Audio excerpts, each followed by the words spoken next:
everybody. Welcome, welcome, welcome. This is DH Thorne and Miss Camilla at the Camilla Random channel. That means you actually probably won't see her as a blue wrench, but then again, you might see the blue wrench tonight.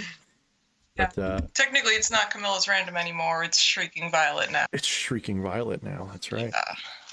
Changed it up a little bit, you know. Yeah, you need a little change every now and then. That's for sure. Like doing your hair, you gotta change your name.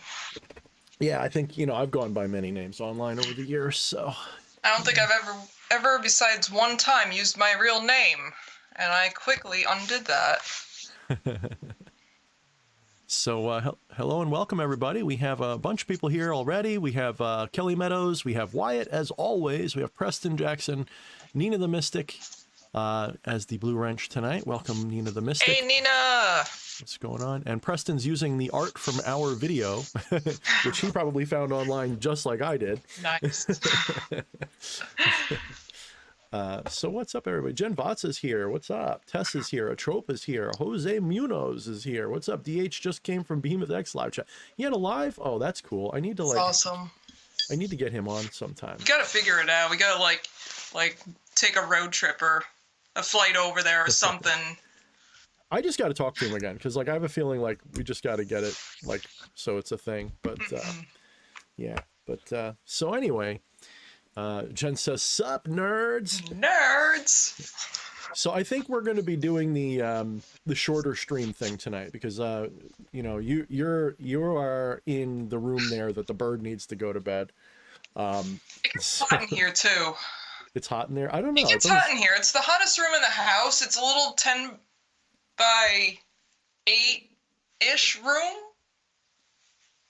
and it's got a skylight, so in the summer it's the hottest room in the house. I think that probably has to do with the fact that the heater is right there pretty much as well. That doesn't help much. There's no ventilation. Yeah, like there's no airflow even if the windows are open. Yeah, somehow we raised a kid in there. I don't know how we did it. What happened? Oh yeah. I think what helped was on the skylight we put the foil, all except for a corner of it to reflect a lot of the heat back out. And he had technically it was a loft bed that I turned into a bunk bed. So he slept under an overhang. Yeah. Kept the sun off him. Let me switch this around. I gotta pop the chat out and tell it to give me the live. So I'm a little bit blah again today. It's been like kind of a blah again. So but nothing's wrong. Just a blah. Just a vibe.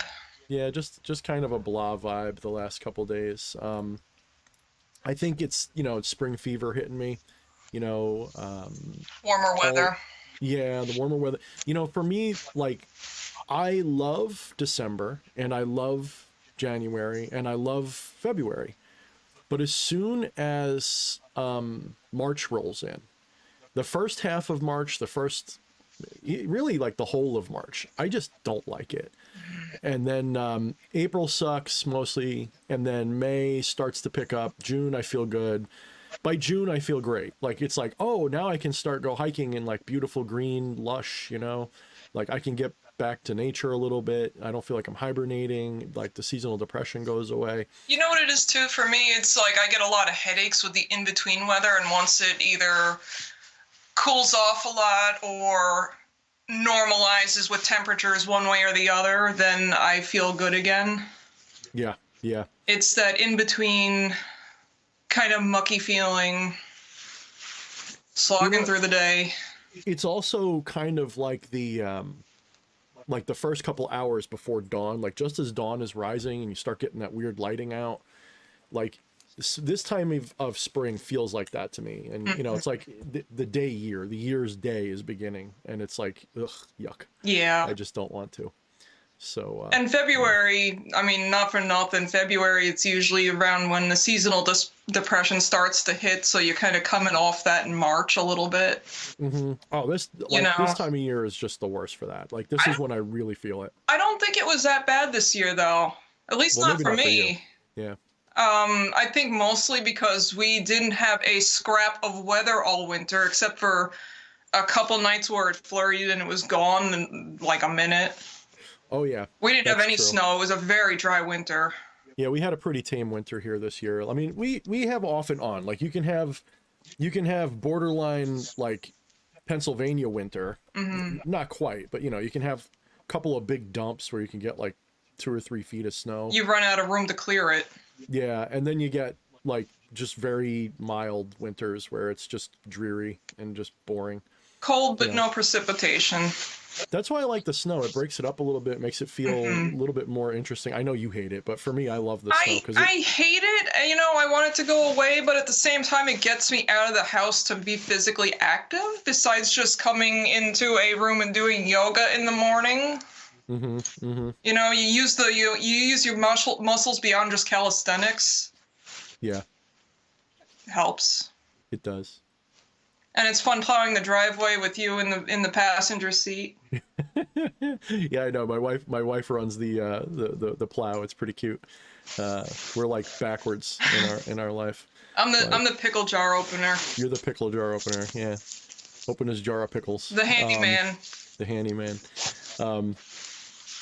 So what's up, everybody? Let's see. We got a little bit more people here. Maiden of Liberty is here. Tess Marie, Justin Sullins, Anima Nora. Well, let's see who else. I think that's everybody that showed up. It doesn't seem like it's going to be as crazy a night. Like I said, I think we're gonna call it a little bit earlier tonight, probably closer to midnight tonight. Yeah. You know, you could probably tell like I have that same thing I had last week, just kind of like a fuck it. Plus I have to normalize my sleep schedule a little bit. I go back to work on Monday. The fun is coming. The fun Fabrication is coming. is over, folks. Yeah, it's starting to end.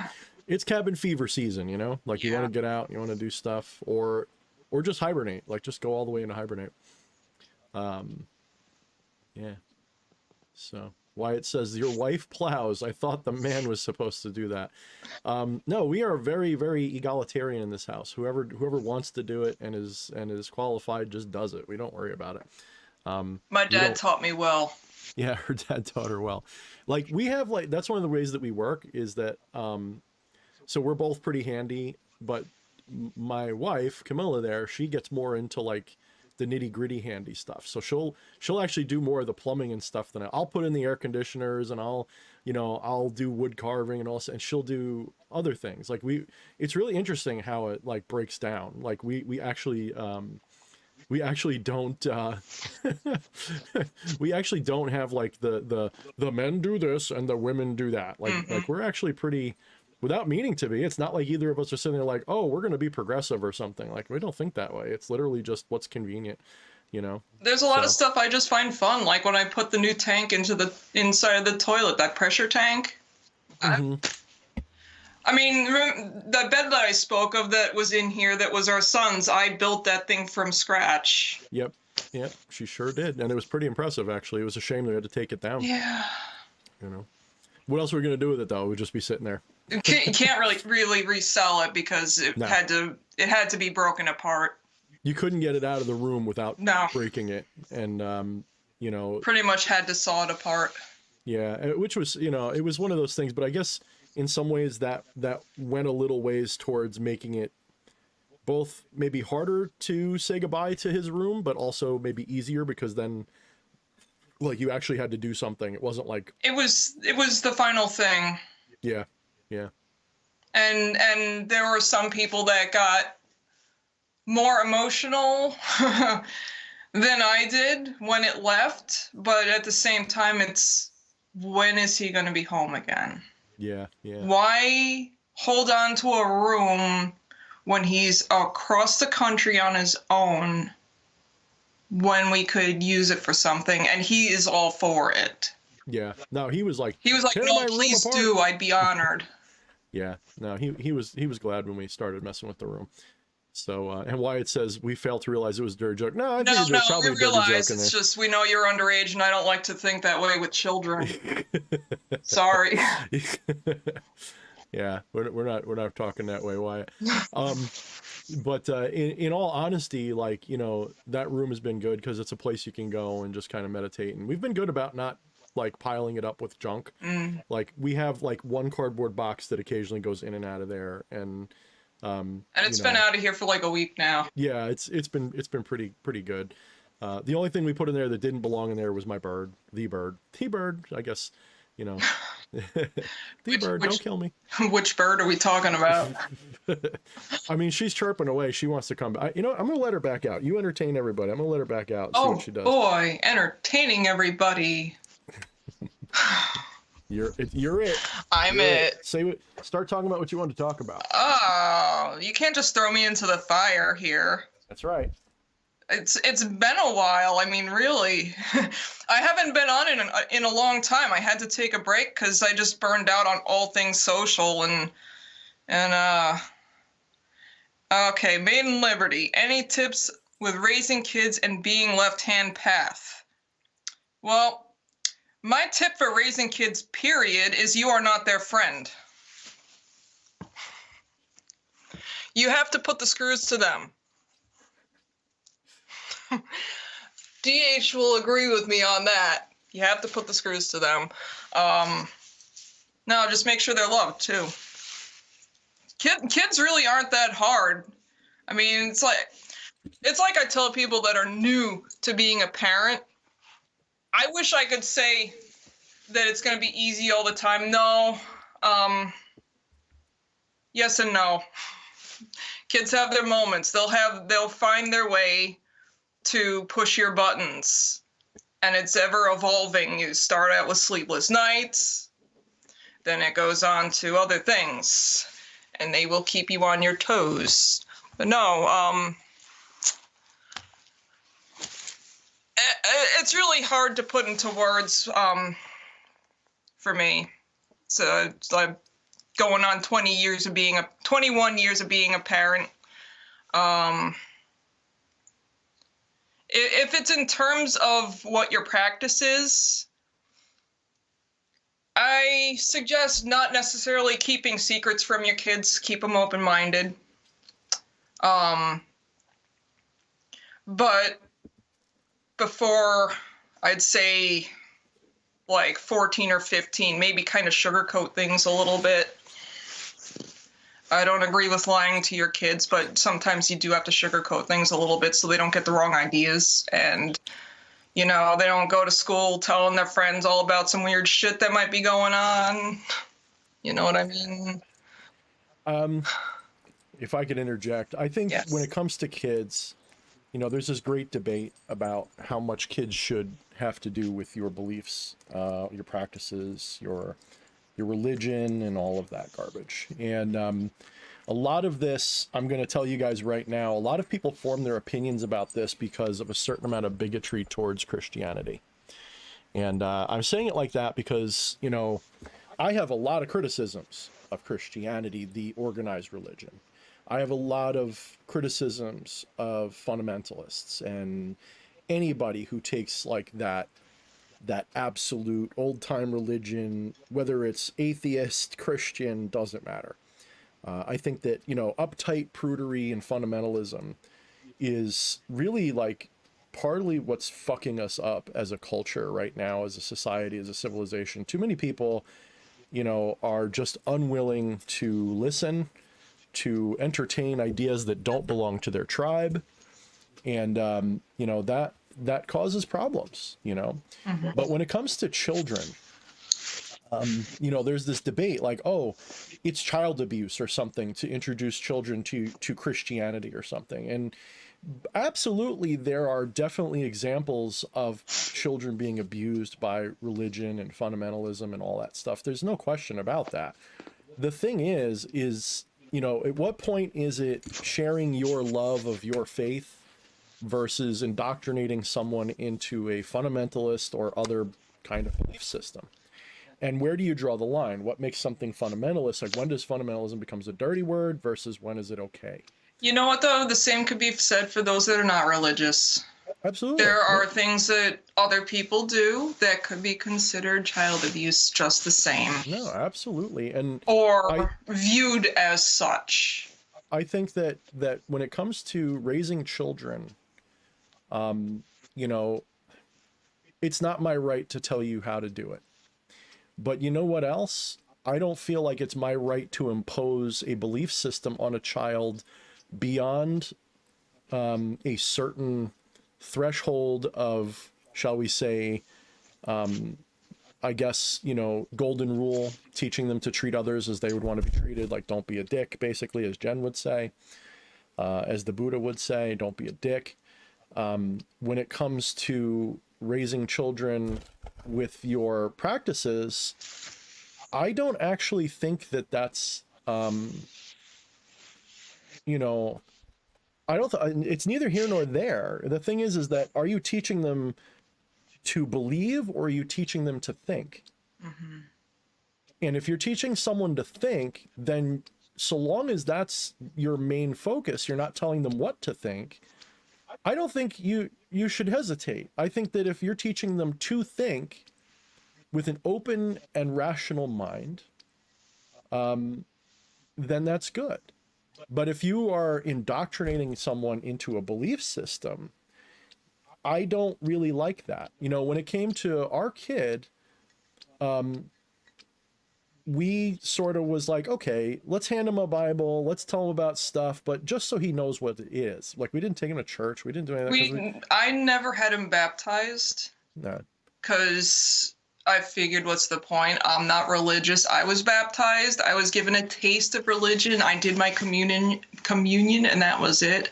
I didn't like the idea of church and going and all that other crap and feeling like, oh, you know, all this other crap just to feel like shit about yourself. No, that wasn't me. So I didn't want to make my kid feel like any of that. So here's the thing. How many of you guys have kids? You know, like Jose says, personally, I believe parents should let their children grow up and find their own spiritual path. Exactly. But my question, well, hold on. How do you do that in a vacuum? Like, the kid has to be introduced to different things. You can't just be like, figure it out yourself, dummy. Well, no, yeah, I mean, I agree with that. That's kind of what I was going for with our kid, was more or less, if he finds something he's interested, then I'll support him regardless. I don't care what he gets into, you know, in terms of can't fucking talk today. I apologize. Spirituality. There you go. Yeah. Just as long as he's happy. So what Camilla said earlier was, your kids are not your friend. You're raising a living thing to be a responsible, self-actualized being in a world that's crazy. So you've got to do your job with the kids so that they have the ability to, on the one hand, conform enough to society so they can survive. But on the other hand, they've got to be able to think for themselves and not be a mind slave for every fucking thing.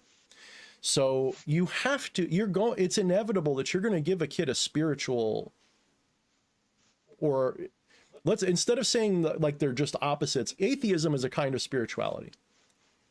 And regardless of what your spiritual views are, you're going to be impressing upon your children some kind of a spiritual identity, even if that identity is just, I have no fucking clue. Mm-hmm. So, you know, the question is, how do you do that responsibly? You know, was I teaching my child a spiritual belief system when I was telling him things like, you know, and this is years ago, you know, to treat people as divine, to treat people as human beings, to treat people as if they are sacred, to treat people a certain way? When I started telling him about little non-dual philosophy things, was I indoctrinating him to a religion? No. So where do you draw the fucking line? And a lot of people are bigots and they're stupid, and they think that if you're telling your kid about spirituality, you're people, you know, here's what I notice. People seem to think, don't you dare teach your kids this religion, because that's indoctrination. Come with me to the crystal shop. Come with me to the New Age store. Come with me to the atheist convention. And it's like, no, you're just a bigot. That's really what it is for most people. It's really just a form of bigotry. It really doesn't have, it's you don't like certain religions, or lack thereof, we'll say. And people get twisted up about it. And so it becomes this big question, you know, how do I teach my kids something? And, you know, not APS, you guys don't want them to be LHP like you guys? I want my kid to be a human being. I want him to think for himself. Like, fuck the LHP. And to be fucking happy. Fuck the LHP, fuck the RHP, fuck Christians, fuck Satanists, fuck all If of he you. falls into it, we'll give him tips and pointers. If not, then more power to him. Yeah, I want my kid to grow up At with least, his own mind. you know what it is too? He respects us. Yeah, he respects us. he respects all of it. He understands, and he's seen things. Yeah. He has seen things. He's not a denier. Yeah, when it came down to it, there was no need to teach him to believe in something, because he's like, I don't know what it is, but the minute Dad got into this stuff, where all these crows are everywhere, Yeah. what's going on? And one other thing that's kind of cements at home in terms of his believing in it, I did a protection ritual for him last year. It was a little more on not really complicated, but it was just a little thing I did for him. He was going through a rough time period, you know, between the superiors kind of not seeing eye to eye, like, you know, because they're like new in the command and everything, and all sorts of just bullshit going on. And so I did this protection ritual for him with King Vine. And within the week, he said to me, he's like, you know, I started noticing crows all over the place again. And I was doing my PT with the every 6 months they have to do running and all this physical stuff. And he's like, yeah, and I was getting sluggish, and then all of a sudden I had a second wind and I pulled through. And this person, they're being really awesome to me and all this other crap. So I briefly told him about what I did, and he's like, you know, it must have been like the very next day that he noticed everything changing. But again, I caution you guys against this bigoted tribalist mentality. Yeah. There's really no reason to be like that. Why don't you introduce your kid to everything? Why don't you be like, there's a whole world out there full of beliefs. Let's explore them together as a family. Why does it have to be, you know, well, you notice that there are specific traditions that are very tribal that way, that are very much, you must belong to us or else you're going to hell, you know, and that's obviously mental viruses. That's obviously indoctrination. That's obviously wrong, right? And we all know which religions we're usually talking about. We're not talking about, you know, at least not in the West, we're not talking about Buddhism. We're not talking about Satanism. We're not talking about that. And I got to warn you guys, if you're sitting there indoctrinating your children, again, I don't mean to tell you how to raise your kids, because I think that's a sacred thing, but if you are wanting my advice, if you're indoctrinating your kid into the LHP, you're no better than a Christian indoctrinating your kids into Christianity. That doesn't mean that you should, again, that doesn't mean you should raise them in a cave where they don't have any exposure to this stuff. I think that's also stupid. You need to, just like anything else, you know, like when you buy a dog, what are you supposed to do? You're supposed to socialize it. You're supposed to take it to the dog park, have it meet as many dogs and people as it can, so it gets that weird tribal us and them, you know, unknown out of their system. You don't want a kid to go into, I might have to put you away if you're going to chew that. Don't chew that. You don't want a kid to like encounter, like, say, a Hasidic Jewish person in the middle of somewhere and be scared because they've never seen someone with a different religious, cultural look. You don't want that. You want that kid to be able to be, even when they encounter that strange new experience, you want them to be able to approach that with a level of openness and maturity and respect. And this could go for anything, a Sikh or anything. You want your child to be able to adapt to that. You don't want them to be fucking brainwashed into something. There should be no need to brainwash a child into something, you know? You don't want to do that. Now, again, you can share with them what you believe. Like, I don't know why this has to be so difficult. Like, I don't know why this is so hard for people. You know, like it's an all or nothing thing. You know, like, I don't understand why people have to be really weird about it. It's literally, do you sit there and say you can only watch Star Trek? You can only gain knowledge from Star Trek or something? Oh, we're a Star Trek household. Don't you dare look at Star Wars. Like, what kind of fucking idiot are you if that's your mentality about spirituality? It's just another level of polarization. Yeah. If you want to have a brainwashed robot that is a wind-up soldier and goes to war with your spiritual enemies, that's great. You're just contributing to the problem. You're no better than anybody else. In fact, I think you're a fool.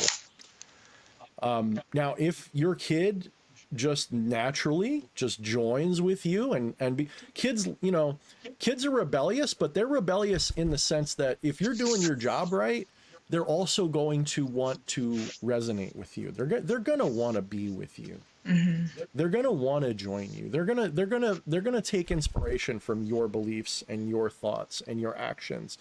And whether you want them to or not, like, you can't raise a kid in a fucking vacuum any more than you should raise them in an indoctrinated belief system. So what you should do is be open enough to be like, hey, this is what we do. This is what we believe, but you don't have to. You don't have to believe this. You don't have to work with this. If you don't see it the way we see it, that's fine. You could even be like, hey, in this house, I am a non-dualist or a pantheist, and occasionally I do some weird stuff that you won't understand, you know? But that doesn't mean that you're like, you must come here and learn your lesser banishing ritual or some stupid shit. Mm-hmm. Because that's not what I'm about. And it's not, I want him to grow up with a respect and wonderment for the universe. Yes, yeah. I want him to approach the world with an open mind and everything, but also not every kid's into it. Yeah. Even just teach them to go outside without their shoes on and feel the grass between their toes. Yeah, you know. Go out and feel the sun on your face. Smell the wind as it blows past you. Yeah. Not AP says, well, what if they need some quick help when they're in a tough situation? Who should they call upon? What do you mean, who should they call upon? If they're calling upon anything, you could be like, hey, I call upon this, but rather than doing this in a theistic mentality, you've got to go worship this God as your God now. Like, to me, that's just Christianity, but with other deities and shit. That's just indoctrination if you're doing it like, you must believe this one or whatever. But if you've got a kid that's into it, if they're like, hey, I want to know about these spirits, I want to know about magic, I want to know about these things, you can share it with them. Why shouldn't you? You see what I'm saying? Like, why are people getting so retentive about it? I don't get it myself. I know I'm pointing fingers at you, AP. I'm just saying, like, in general, like, this is something that just to me seems like, I think it's a learned behavior that we're weird about it. I don't think it's a natural thing. I don't think that people who live in open-minded, you know, spiritual culture really worry about this shit that much. You know what I mean? I think that it's because of Christian indoctrination. And I shouldn't even just say that. You could go anywhere. You go to any culture, even you go to India or something, and they're indoctrinated into religions too. It's like a thing that everybody fucking does. And it drives me a little crazy because it doesn't have to be that way. It doesn't have to be tribalistic. It doesn't have to be us or them or my way or no way, or it's just ridiculous. You know, it's ridiculous. Instead of teaching them a specific religion, you know, teach them philosophy. Like that's a different thing. Like, so AP says, well, whatever you teach them, though, it needs to be done slowly so that they fully understand the underlying philosophy and not just be regurgitated. Yes, exactly. Philosophy is a different subject. As multiple teachers throughout my schooling career have said, they need to learn to not regurgitate, but take the lessons into themselves. And part of that is deciding if it's a lesson or just indoctrination. Yeah. Because school today is basically conformity factory. Yeah. And they make this big game of like, oh, we're teaching them to be this and that and to be tolerant. No, you're not teaching people to think. Yeah. You're teaching people to fit in a box. You're making sure you shape them so they fit into the niche society wants them to fill. You're not teaching them to be intelligent. You're not teaching them to problem solve, really. Yes, you can teach them problem solve, but when they do that, they are usually doing it in a work-oriented environment, not a life skill environment, not where it really matters. Because according to our system, especially here in the West, parents are supposed to be doing that. But most parents sign off on that the minute the baby pops out the pussy. They're just like, give it to the school, quick, hurry up. I don't want to deal with this. Parents suck. I got to tell you, 99% of parents today absolutely suck. You know, we can talk a lot of shit about antiquity too. It's not to say that they didn't have things wrong, but parents raised their kids. Yeah. You know, today we let the system do it. We've pawned off everything to government, school, corporation. And on that, I mean, you're foolish. You're on a fool that if you do token, that. at that point, what is the point in having kids if Yeah. you're not raising them? It's just a piece of furniture or a status symbol. It's just to have a say, kid. oh, yep, I did it. How many people know people that have kids that they're basically just an ornament? Yeah. You know, oh, my kid got honors and blah blah blah blah blah. Okay, that's cool. I'm not saying you don't love them, but you know, how much of you are you actually, you know, how much of you are you imparting, number one, and how much are you teaching them to think? So, look, I mean, we didn't get everything right with our kid. No, you never do. No. There's always something you're going to regret. Yeah, you're going to screw something up. It's not that you're going to get it right all the way through. There's always something that you're going to do, regardless of anything, that your kid's going to look back later on and say, why the hell did that happen? Yeah, it's you know, so this is why Camilla started off saying it. I'm sure some of you guys who aren't parents hear that and think, what a heartless bitch. She says, don't be your kid's friend. Exactly. That's exactly right. If you are your child's friend first, you're not raising a child. You are what? Well, it's not your child. It's your friend. So what are you doing? You don't tell your friend, don't touch that or you're grounded. You would never do that to a friend. You'd let your friend touch it or fly off the handle at him, I guess. You wonder why parents suck these days is they treat their kids like a friend or a piece of furniture or a pet.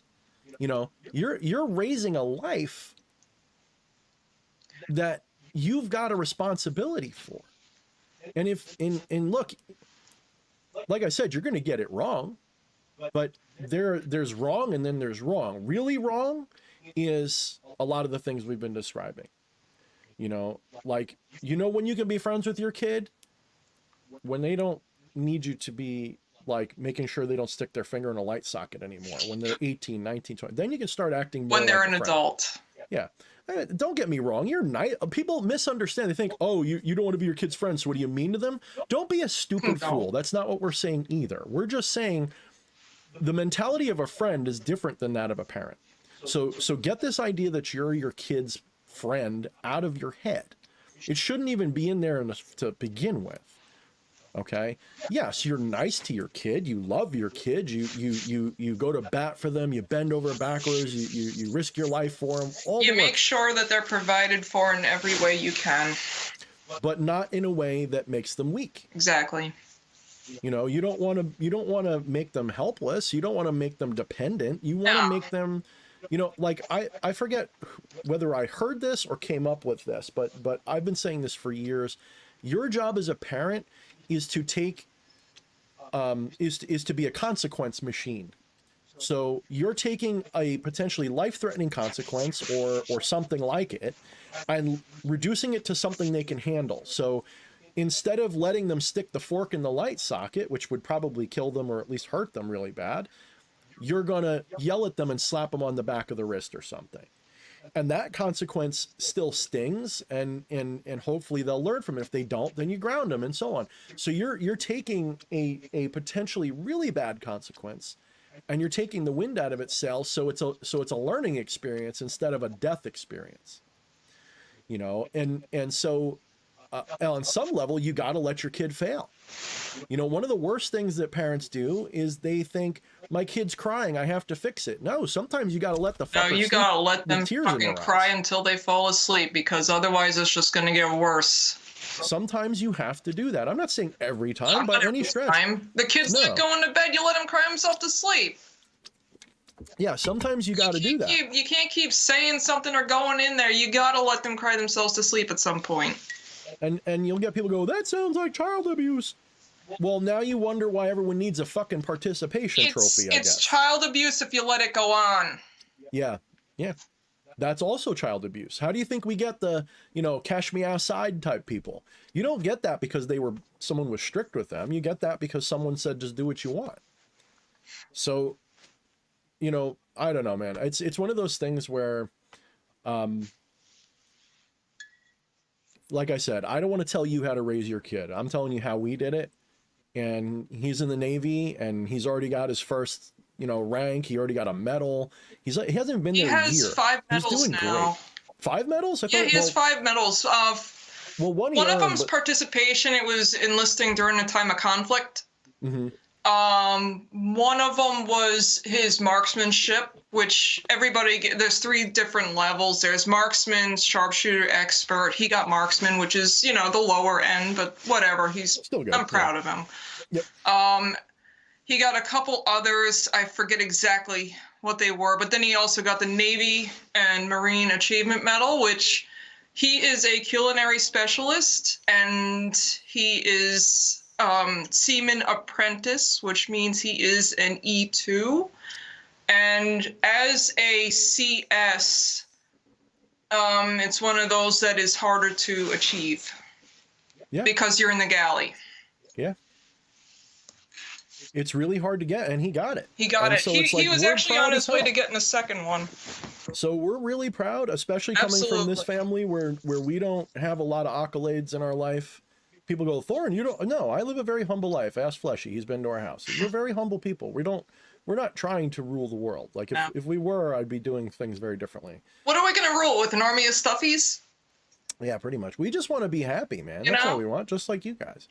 So, the fact that he followed his dream, even though there was reasons for us to say don't do it now because of the political climate, world climate, all that, the potential wars coming up, things that we see coming. But he says, no, this is what I want to do. This is my dream. Yeah. And I remember when he wasn't in, because he changed his mind after the 2020. He was like, I don't know, maybe I won't. And we were kind of pressuring him not to join the military because of everything going on. And he kind of agreed, but he had no direction. He had no direction. He was kind of lifeless for the whole summer after graduation. He was like, he kind of resigned to just working at Home Depot. His dream since he was a kid was military. And we didn't instill that in him. No, that's something he's wanted since he was like 9 years old at least. Yeah. At the oldest. Even if it was he's been dreaming of the Navy since he was 13. Yeah, I'm a guy, I like war, I like bombs, I like martial arts. He didn't like learning martial arts for some reason, even though I tried to teach it to him.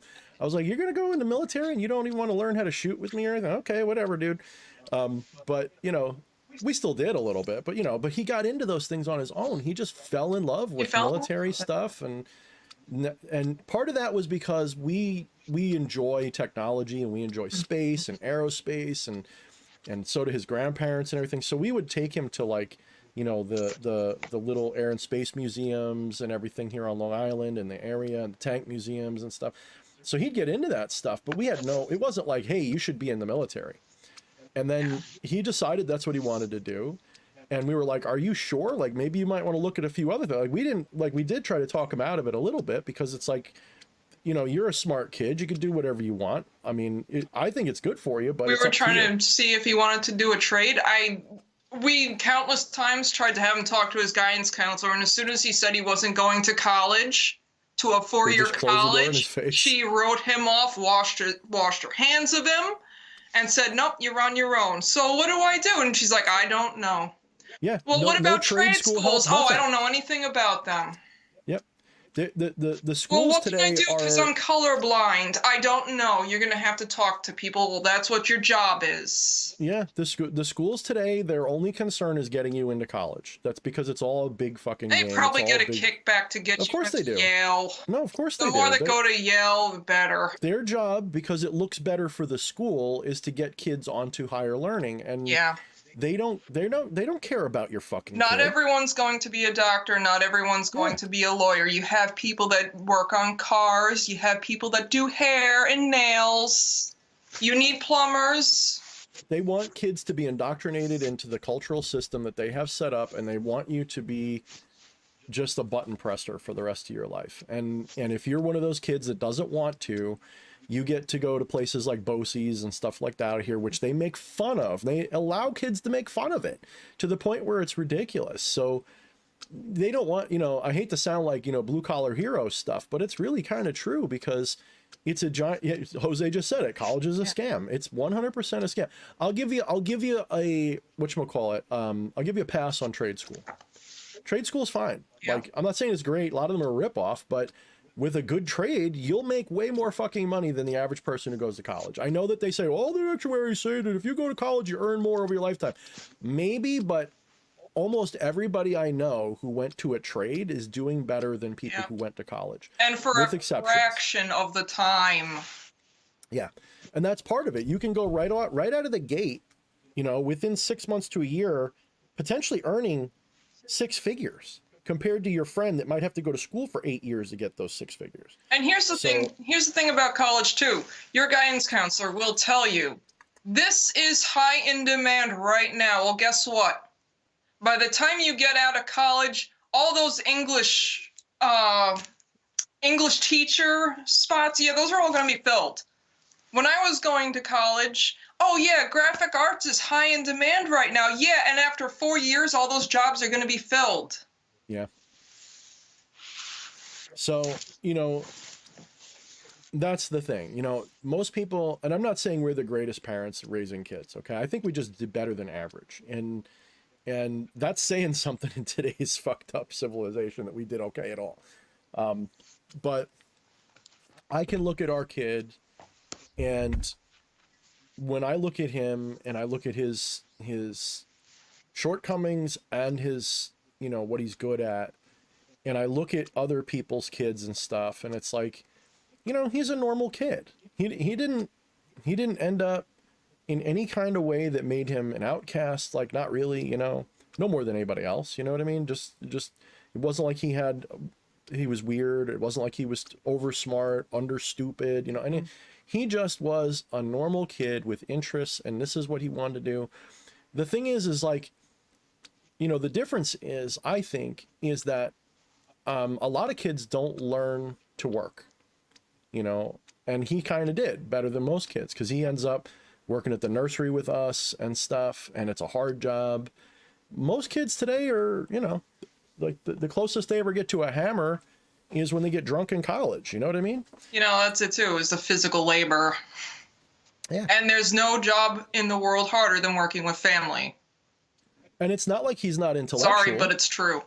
It's not like he's not intellectual. I mean, he's got a pretty high IQ too, I think. He did really well on the ASVAB test.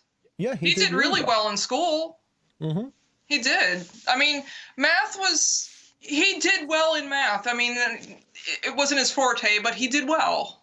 Yeah. His ASVAB, he scored an 85. Mm-hmm. Yeah, probably better than I ever will. And with his scores, they wanted him to be. He could have gone nuclear. He was even nuclear. He could have gone nuclear, intelligence. but he's colorblind. Yep. There's a lot of jobs he couldn't do because of that. And he didn't want nuclear anyway. He didn't want to do nuclear. Yeah, he's got reasons for not wanting to do that. One of his friends is in the nuclear program, and he graduated boot camp way before our son did, and I think he's got quite a ways to go in A school still. Yeah. And our son is out serving on ships, doing exactly what he wants to do. He wants to sail. Yeah. Yeah, people are apprehensive about... He loves to cook. People are apprehensive about having kids because the state of society today is garbage, and we're being told not to have kids, and that's going to bite. I don't want to get, this isn't political, this is more philosophical and just reality. Yeah. When you get into the 2040s and the fertility issue really starts to become public knowledge more than it is now, trust me, a lot of you guys that were like, I'm never going to have it, you're going to be sitting there like, who's going to take care of me when I'm an old person? You might not think that, but those of you who are, like 50 and under, especially 40 and under, 30 and under. Wait till you see what happens when we're in population decline and you're sitting there in diapers and 80 years old and nobody taking care of you. Hopefully we got androids by then. And it's not just that you don't have a younger generation of your family taking care of you. It's that you're not going to have the healthcare workers. Right. You won't it's have going to be a severe shortage of healthcare workers because of it too. Absolutely. And everything else. So, you know, it's a real sticky thing. You know, I know people that are very, very much into that Malthusian agenda. I've seen people online, they think it's real left-hand path to be like, we need to kill all the people and stuff. Okay. Whenever you feel like starting the process and being the first one to jump, go ahead. You know, like, I'm not encouraging you. I would never do that, YouTube. I'm just saying, ironically speaking, if that's really what you think, why aren't you like lining up to be the first in line if you think that's what we need to do? You know, oh, well, because of course not. No one really thinks that. They're just bitter. They just don't like people. I don't blame them. I don't like people either. I'm pretty bitter about it too, but it's not, that doesn't mean it's the right thing to do. Here's the thing that came to me today. You know, something came to me today, which was, you know, look at the state of the world and then realize this is what you get when you have a group of beings that were in all likelihood engineered to be slaves for some other group of people, you know. By the way, real quick, we have a super chat that I forgot about. Oh, we did? I was looking at the chat. El the Alchemist, $4.99. He gave us a couple of pirate I can't fucking talk today. What the hell's wrong with me? A couple of pirate flags and some horns. All right. Thank Elle, if you're still here. Thank you so much, brother. I appreciate that. We got to get him back on too. It's been a little while. It was good hearing him on there. Yeah. That's right, Hecka. They will hit you with that. And I don't have a problem with the young people in Asia. I really don't. You know, Hecka says that's when they'll hit you with the, well, euthanasia is an option. If you don't have to suffer, no one can take care of you. You're not wrong. That's exactly where they're going to be pushing that. And to be brutally honest, if I'm 80 years old and in diapers and it sucks, I could see myself just saying, good, you like, give me the best drugs in the world. I want to have like a month of Terrence McKenna trips, you know, and then but when I die, I don't even want to be alive when I die, if that makes sense. I want to be so far gone in drugs land. I just want it to be like, I just disappear. I don't want to care. So no, I don't give a shit. Like, that's not, but the thing is, they're going to push it. They're going to encourage it. And they could probably cure most of the problems we have today, allegedly. And they don't, because it's more profitable to treat it. Yeah. And it's more powerful to not take care of it. More profitable to prolong it than to actually cure it. It's more profitable. They get more power out of it. You know, when you think of it this way, there is almost no incentive for the medical industry to cure anything. Almost none. The only incentive is in creating treatments. That's the primary incentive, is creating treatments and, you know, creating bureaucracy and institutions and education systems. And there's tons of money and power in those things, but curing cancer, that makes a problem go away. And if you don't have that problem, you don't have a job. Think of a doctor who spent 8 years getting their PhD, and they got their PhD in oncology, and then cancer gets cured tomorrow. Mm-hmm. And also, to go back to other things we were saying, with the whole depopulation thing, why cure it? Mm-hmm. Yeah. You know, there's a working theory that some of the people have talking about, you know, the origins of human civilization, how it was almost certainly a global world-spanning civilization that got, you know, eradicated by some event like the Elder Dryas or something like that.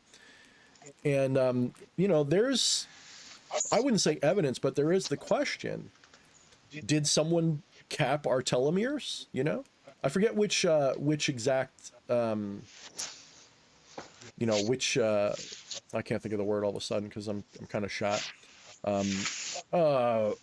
Chromosome? Which chromosome got capped? But it looks like one got cut and capped. I mean, yeah, it's a little speculative, but is that what happened? Did someone decide that we shouldn't live that long and capped our telomeres? Yeah. You know, It's a good question. I don't know. I would say, you know, conventional wisdom, the orthodoxy says that's absurd. But the orthodoxy also is telling us that the ancient Egyptians built those pyramids at Giza and in less than 200 years didn't just forget how. Like, it's ridiculous, like what happened. It's ridiculous what they're claiming is reality. It just is. When you compare like the reasonable, you know, yeah, people can say, oh, they're conspiracy theorists or whatever. Well, that's usually what they say when they don't want you to listen. Yeah. But, you know, you have these people that some of them are very reputable. They're not crazy. They could be wrong, sure. You know, what is it? Uncharted X, Graham Hancock, Randall Carlson, you know, those kinds of people. And maybe to a lesser extent, people like Bright Insight. I love Bright Insight, but he's a little hyperbolic. So I always take him with a little bit, you know, a little bit larger grain of salt than I do the other ones, but I still love him. Like, I still love his channel. And, you know, these people, you can say that they're wrong, but they get ridiculed and they get accused of being racist, especially people like Graham Hancock. His wife is, you know, obviously, if you look him up, like, he's not racist, guys. Just trust me. So he gets accused of being racist. They get accused of all these things because they don't want you to even give them a chance to be right, and they ask hard questions that the establishment orthodoxy of Egyptology can't answer, and not only can they not answer, their answers are stupider than the ones that the fringe people are suggesting. And you're telling me that people made pyramids quite literally with dolomite or whatever pounding stones and copper tools that can't cut granite worth shit, even if you use sand and water and all that to grind it?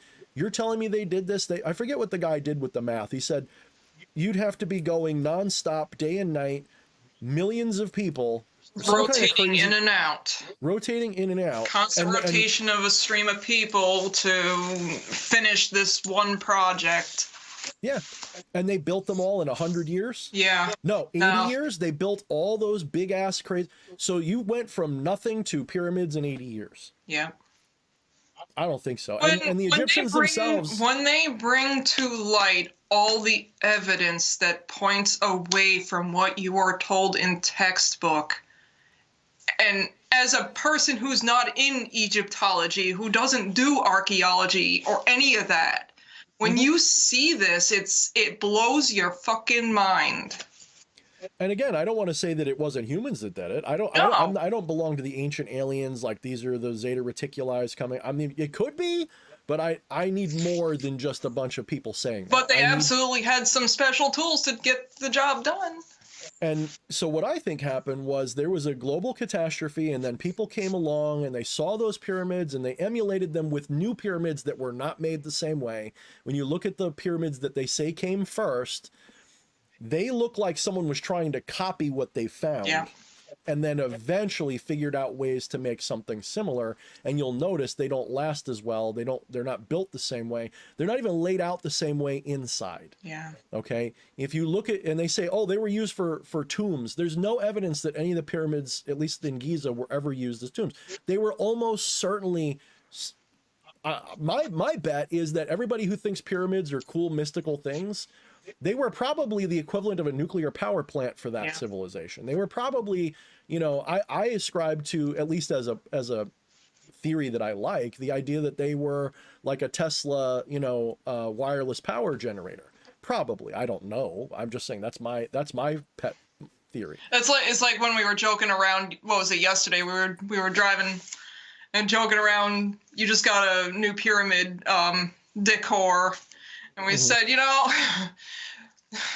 hundreds of years from now, wouldn't it be, or thousands of years from now, when the next sentient civilization pops up, what do you think they'll have on their shelves adorning it? Little tiny nuclear reactor shaped things? Yeah, right. Like, are they going to be sitting there like worshiping these little, like, you know, like, imagine people worshiping soda cans. Yeah. You know? So I mean, that's what we're talking about. We don't know. We weren't there. And Gar gave us a super. You want to read that for Gar there? I was just going to mention that. This is from Gar, $20. I would guess we all have designer genes. It's who did the designing that's the interesting part. Mm-hmm. I agree. And that's my question. Now, there's some people I don't trust. You got like Billy Carson, who, on the one hand, blows me away in one sense, and then does really irresponsible stuff on the other. You know, like when it comes to his research, he makes claims with like he's reaching. He doesn't qualify his claims. He doesn't say this is what I think. He says this is what was, and it's like, okay, I'm not saying you're wrong. I'm saying the way you're approaching this is like you're trying to indoctrinate me in what you think is right, rather than just sharing what you have found with the evidence you agree with and let us make up our minds. He doesn't do that. He's very pushy. Bright Insight's a little bit better. That's why I give him like a little extra, you know, like to me, he's above that other guy. But, you know, there's a lot of these different groups, you know. Not AP says, I really don't believe, though, that Atlantis was in the eye of the Sahara. I love Jimmy, and I think he's very intelligent, but I don't think the evidence for it is very strong. I completely disagree. I think that, you know, Atlantis was probably a world-spanning civilization, and we probably don't even know what the name really was, although it's probably something like Atlantis when you look at the history of the region. They even think it is, to a certain degree. So there's a lot that we don't know. I think it does line up. What I don't know is what extent that civilization extended. I think both Jimmy and Randall Carson are right. I think that Randall Carson's right that the Azores was probably an island chain that was part of their empire, and that city that was in Plato's account probably was in the Reshat. I think you're supposed to actually say Reshat, I think is how you're supposed to say it. In the eye of the Sahara. I think that that's very likely. Is it definite? I don't know. None of us were there. Maybe it's just a really big coincidence. Maybe. Okay. You know, we weren't there. So I'm just saying I'm putting my vote in Bright Insight's hat. I find it fascinating that everybody knows Atlantis. We grew up knowing that there was a lost city of Atlantis, but all these other civilizations from these other countries, like, you know, the island of Mu, the lost continent of Mu, I never heard about that until this year. Yeah. There's so many of these places that I never heard about until this year. If you go into every culture with a far-reaching memory of mythology, and it's the same concept. They have a lot of them have the same stories or similar enough. You know, there's a lot of flood myths, and there's a lot of people came from underground or from a faraway land or whatever. And the Egyptians themselves, in their ancient writings, in their ancient history, I don't mean the modern Egyptians, although many of them still do, believe it or not, according to what I've heard, many modern Egyptians thinks that modern Egyptology is wrong too. It's not like they all agree with it. Like who was it? Xander pointed out the old Egyptian dude who's the spokesman for Egyptian antiquities, always on TV. Wears the Indiana Jones hat. He's a firewall gatekeeper. Exactly. Yeah. I mean, if you are a practicing occultist at all, you know what a gatekeeper looks like because you're used to dealing with gatekeepers all the time and having to get around them to get the secrets that you're looking for. He's a fucking gatekeeper all day long, no question. Neil deGrasse Tyson, gatekeeper. These are all gatekeepers. They don't want you looking too far in the direction that they know that will empower you with a truth that's uncomfortable. Now, why don't they want you to know? That's a whole other conversation maybe we'll have in a minute. Real quick. Yep. Atropa hit us with a 5 spot. Oh, cool. Thank you, Atropa. Atropa, you get a question now or something. You have to give us a question. Hit us with something. Hit us with something, Atropa. Hit us hard. So here's what I think's going on, if you want to know the truth. I think that every time there's a turning of the age, there is a great shift. Something happens, there's a defining event. There's a leader, there's a war, there's an empire, there's a revelation, there's a learning of technology. Something happens that changes everything for the next 2 to 2,500 years. And we're right in the eye of that storm right now. The last 100 years have been such a dramatic change on this planet. This is obviously the age of Aquarius happening. Yeah. And they probably were, if you look, did I say this on a stream or did I say this to you the other day? That when you look at the science fiction, the early science fiction, it's like they were preparing us for the 1950s and 60s and 70s and the things to come. If you look at Jules Verne, People are like, wow, he was really forward thinking. Do you think that maybe the powers that be back then were trying to insert into the collective conscious the coming age that they knew was coming because they already had it ready to go? On some level, maybe they already had some of this stuff and they just didn't quite have it ready to be brought out. That was something we talked about, because I believe I was talking about a video game with certain little influences in it, and I said, what do you think? Do you think this is like them pointing something out for those who get it?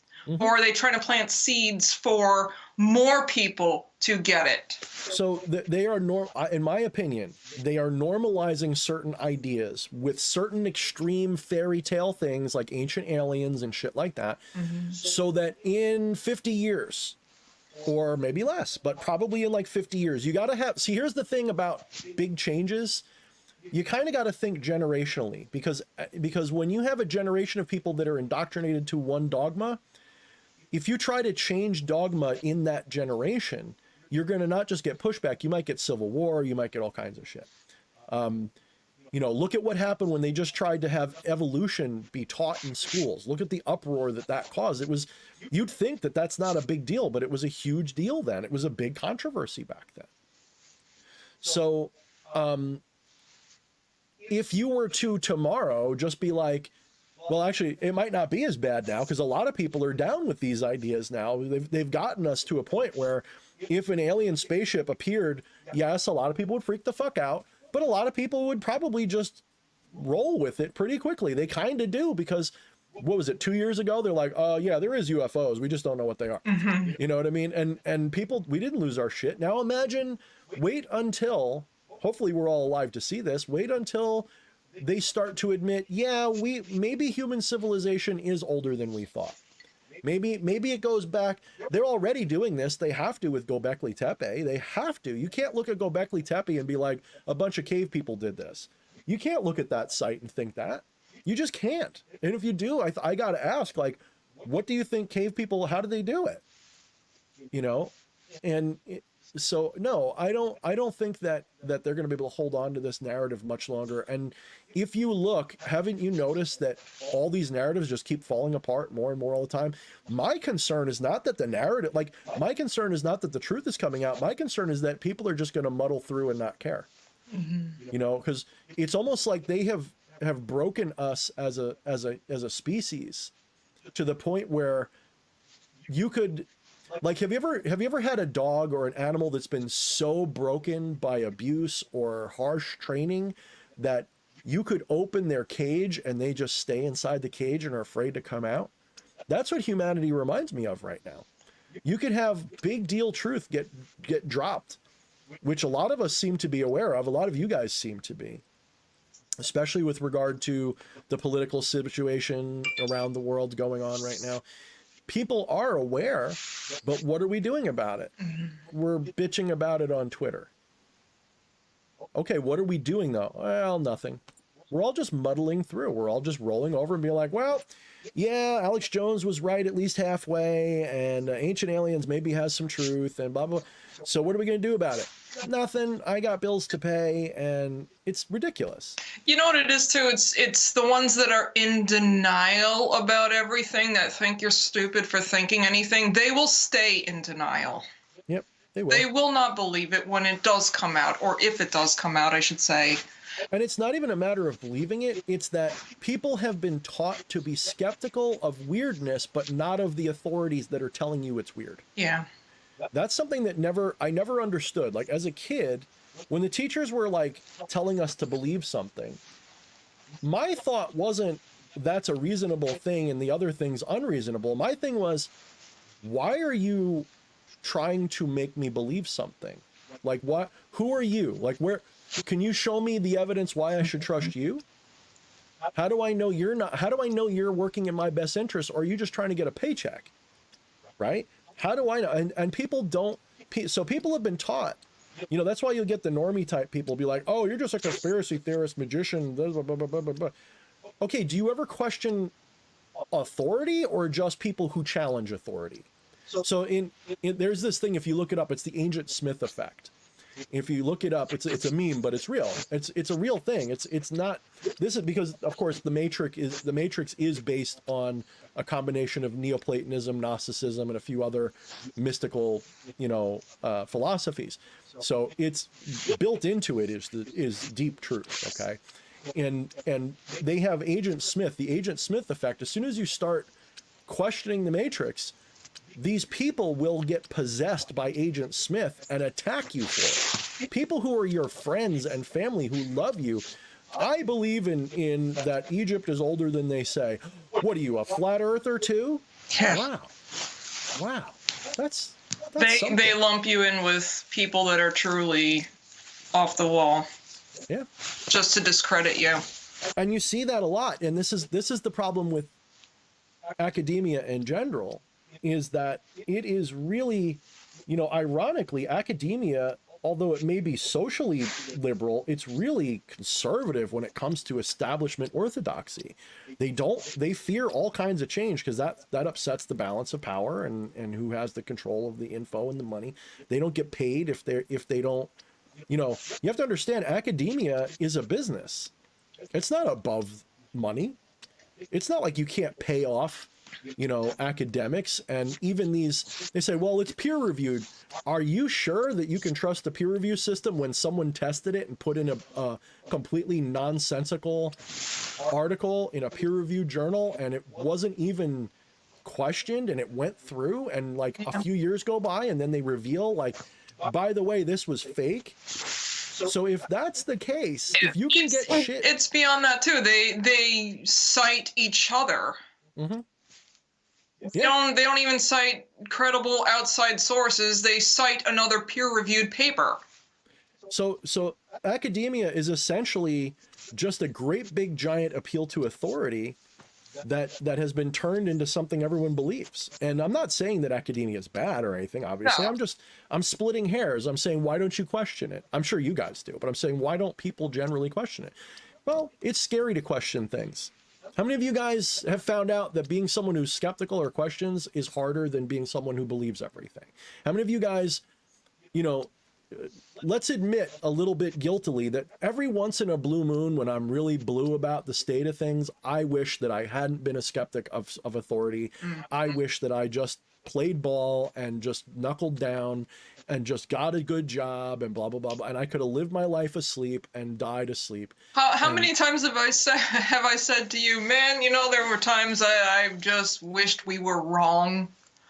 I wish we were wrong. I wish we could be proven wrong without a doubt. Yeah. Just to make it easier on everything. We do have a super chat from Patwork. He gave us a 5 spot. They don't want us knowing or questioning anything. That's how they stay in power. So yes, but I also want you guys to get another idea put in your head.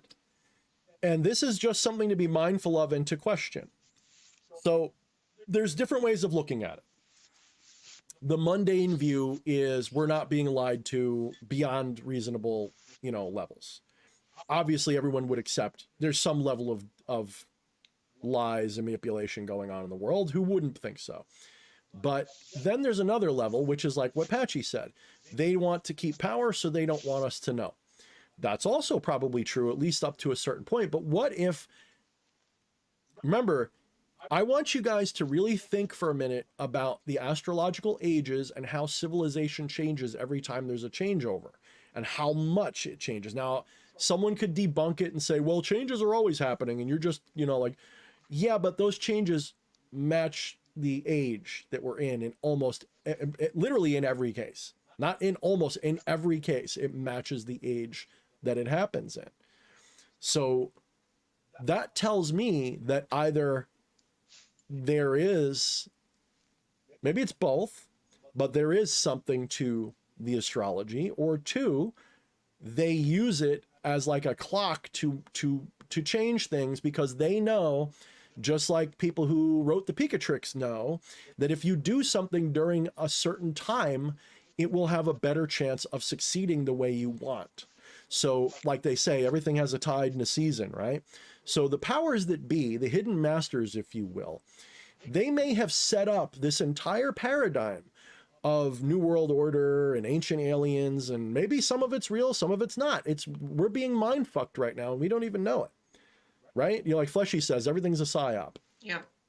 Just assume it's all a psyop, and that's probably a good place to start no matter what it is. Like even the Super Bowl scores, assume it's a psyop and then work your way back. Trust nobody, right? Trust nobody. We got another super chat from Patchy. Okay, just a second. So what if, and this is an out there idea, I admit, but it is a pet theory of mine. What if even the shitbags that we see doing this shit right now are playing a role that has been set out for them?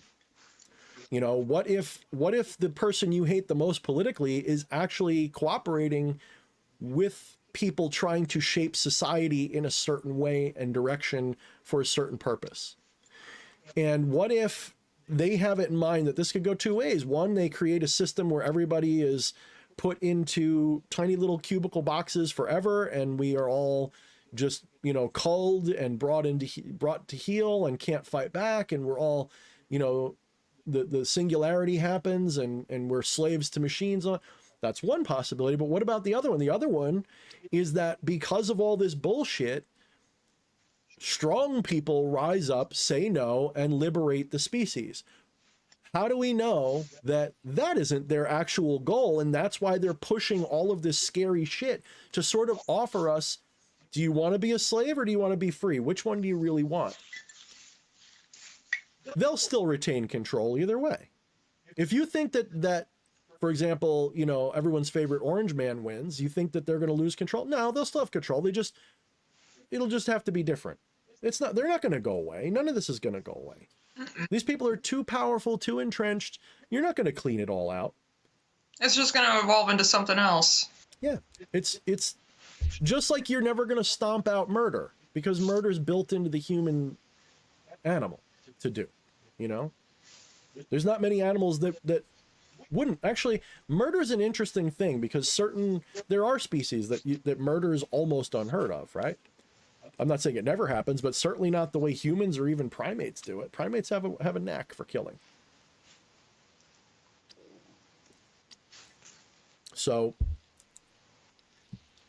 you know, no matter how you slice it, we are looking at a great shift that is ongoing. The age of Aquarius is a real thing. It's really happening. And I'm convinced of it, not because I'm some new ager, but because all you have to do is look at a history book and compare it to the ages that have happened and see that not only do the ages make sense, but within those ages, there are eras that match the astrological eras that are within those ages. It's not 1 for 1, it's like 8 for 10. You know what I mean? It's like 8 out of 10. It's enough that if you were really being honest, you'd be like, this is more than a statistical like thing. Like, this is not just coincidental. Again, are they causing it, or is it astrology, or is it a mix of both? I think it's a mix of both. I think that they know that if they act when things are in a certain alignment, it's more opportune to get what you want. Read the Picatrix. It's hard to put into practice, but read the Picatrix just for an example of how this could be used. And then look at what they do. It's a little scary. It's not something. I mean, if you're a hardcore skeptic that doesn't believe anything, sure. But if you're open-minded, you can't help but notice a pattern. There is a pattern. So what do we do about it? Well, for me, you know, on some level, you realize, like, for the last 3 years, I've been an activistic asshole trying to change the world. And I realized, well, that's not right. That's not going to work. No one person's going to change the world, even if they have the whole world behind them. It just doesn't happen that way. So what should I do? Well, then I should be the person that I want to promote. I should be the change I want the world to see. And I got to try to be that, not make you that, you know? So, Patchy said, most of it is a scam. Exactly. I mean, somewhere out there, in some filing cabinet somewhere, are papers that explain why the plastic that is in everything you have is eroding your fertility, and they knew about it 80 years ago, 50, 60, maybe even 100 years ago. They've always known about it. Okay, and that's an allegedly, because you know I can't prove that. But when you really, you're just being honest, you're just being skeptical, you're just realizing that it is in their interest to lie to you. Even if they didn't intend to fuck with fertility, they did. Even if they didn't intend to fuck with fertility, they still knew it could. They probably have known it since they started using it, since before they started using it. So that's something we have to think about, you know. Patrick came back with another $5. Okay. Referencing to academia, anyways, most of it is a scam. Absolutely. I mean, maybe it's just because I'm an autodidact and I don't do well in school. You know, I shouldn't say I don't do well in any school. I just generally don't do well in school. I need a very specific kind of teacher. I need a very specific kind of curriculum, and I've got to be into it. Otherwise, I don't do well in school. I'm self-taught with everything. I hate school. And because I hate bureaucracy, I hate indoctrination, I hate all of that shit. It just doesn't work well for me. So maybe I'm just better equipped to see through schools as bullshit. But I can tell you, just like a martial arts class, you go to like your typical, you know, karate school or something, you know, they're teaching you what it takes to get a belt. They're not teaching you to fight. Mm-hmm.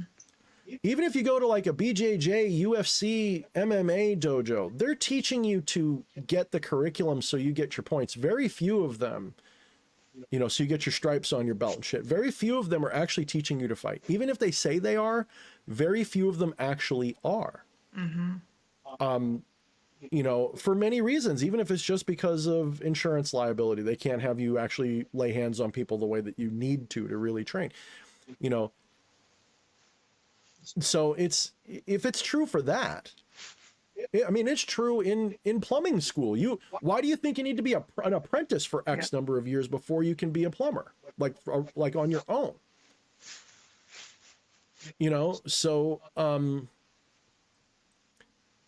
none of it is the complete picture that we're told it is.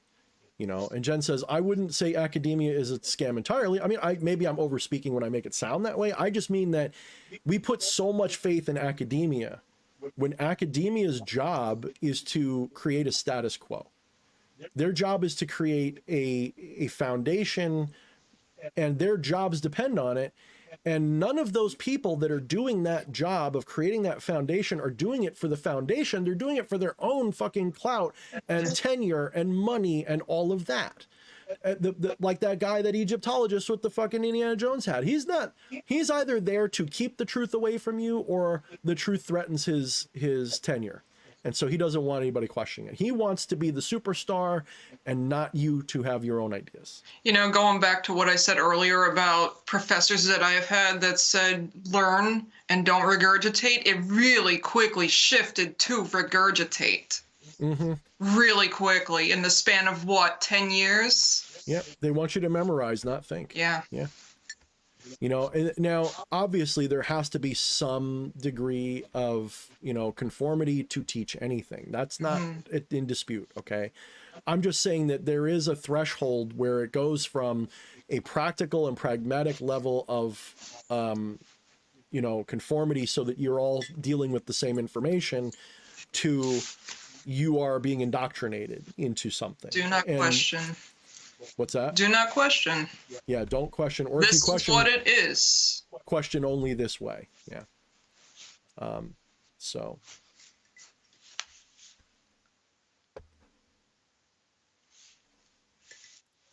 You know, and there are differences. It also depends on what you're learning. Yeah. You know, and when. If we're talking like 80s, it was different. If you're talking 2020, it's very different. Mm-hmm.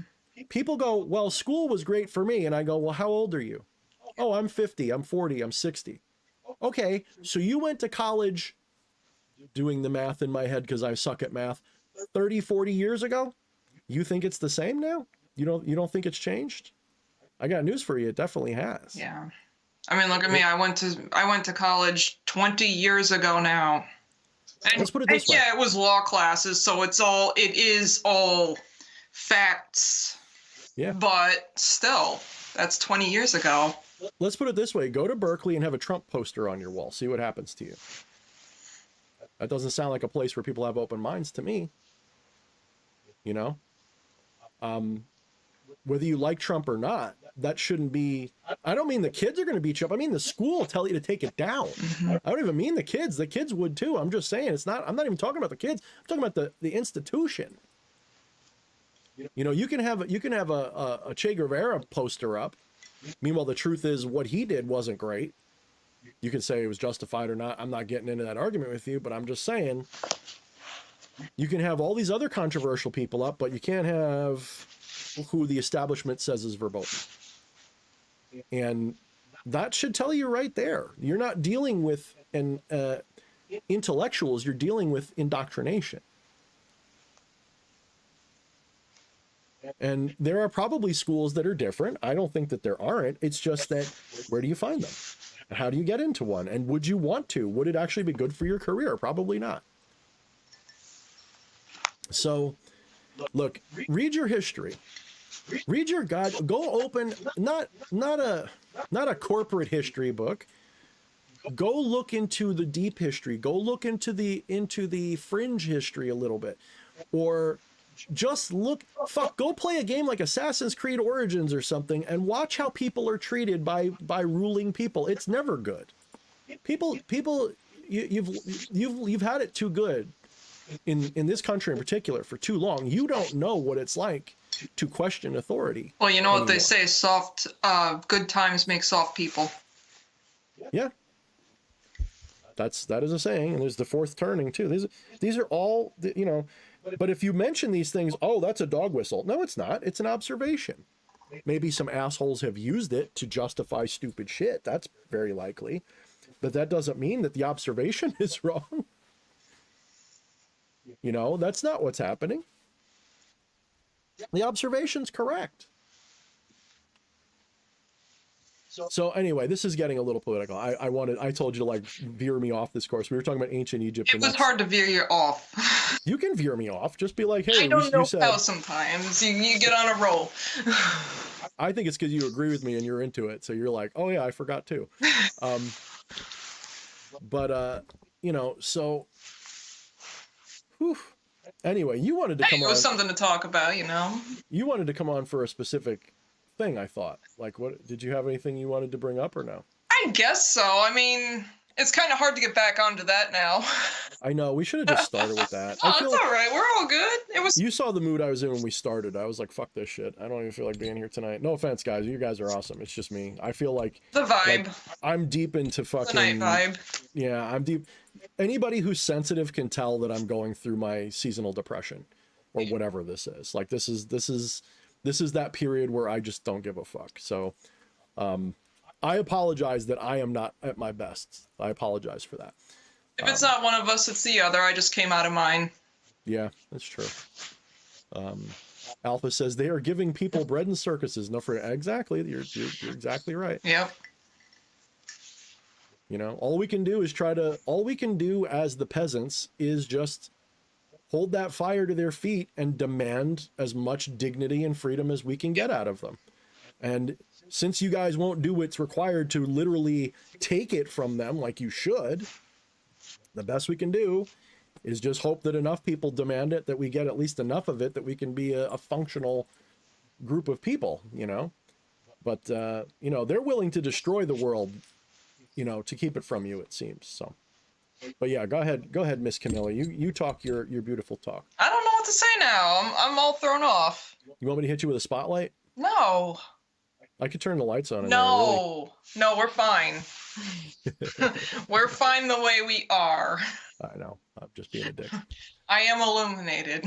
You're an illuminated in the dark place. Or yeah. as I like to say with the LED lights, because you can dim them, I am voluminated. You're a voluminated. You gotta raise the volume on the lights.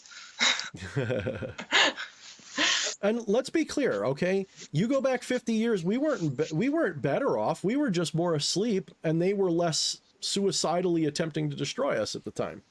You know, you know, I think it was because we had more dignity back then. You go back 40, 50 years, we had more dignity. As a species, the average human being, especially in the Western world, had more dignity on average. And when I say dignity, I mean self-respect. Yeah. That's what I don't like about the modern culture is nobody has self-respect anymore. And what does that mean, Thorne? I'm not saying that, like, you know, don't show your butthole or something, although, you know, like, I'm not shaming you if that's what you're into, but do you really have self-respect? I don't think you do. You know how I know? Because the average person gets really in to self-deprecating humor. People love to, like, and as time goes on, this postmodern sort of style is more and more awkward, more and more self-demeaning, self-degrading, humiliating to the people aren't into beautiful people. They're not, I mean, they are, but it's like we have been gradually being shifted towards more and more juvenile shit and very simplistic and very, you know, don't get me wrong, I love some of the ironic humor of postmodern stuff. I'm not saying it's all bad. I'm just saying that we've lost a lot of self-respect. And to me, that's really sad. Xander says, come on, show us your butthole. Hold on, it looks a little bit like this. What, you don't go outside and sun it? I mean, our bird does. We got these little UV lights for the birds, and this little fucker loves to hang upside down, just like sunning her fucking cloaca at the UV light, like for like hours. It's so funny. It's cute. It's like, so funny. Yeah. Scotty says, what do you think about the 15-minute city? I think that they've been planning that for over 200 years. And I think that once upon a time, it sounded very reasonable, because if you looked at what they were saying in like the 40s and 50s, the sci-fi people, they were saying, we're going to reach a point where we're all so advanced that the farmlands will be mostly automated and you won't have to do these things. And we can all live in these culturally advanced, you know, self-contained cities that the world can be green again and we can go and enjoy it. We can, you know, everyone will live in a city and it'll be a 15-minute ride to the countryside and you can go and you can enjoy and experience that without polluting. And man, they had this great vision, but it sounds to me like they are trying to sort of put us into open air prisons where we feel like we can't leave. Mm-hmm. And, you know, there was this movie, which I can never remember the name of. I've only seen clips from it. I never watched the whole movie, but it's two guys having dinner and just talking.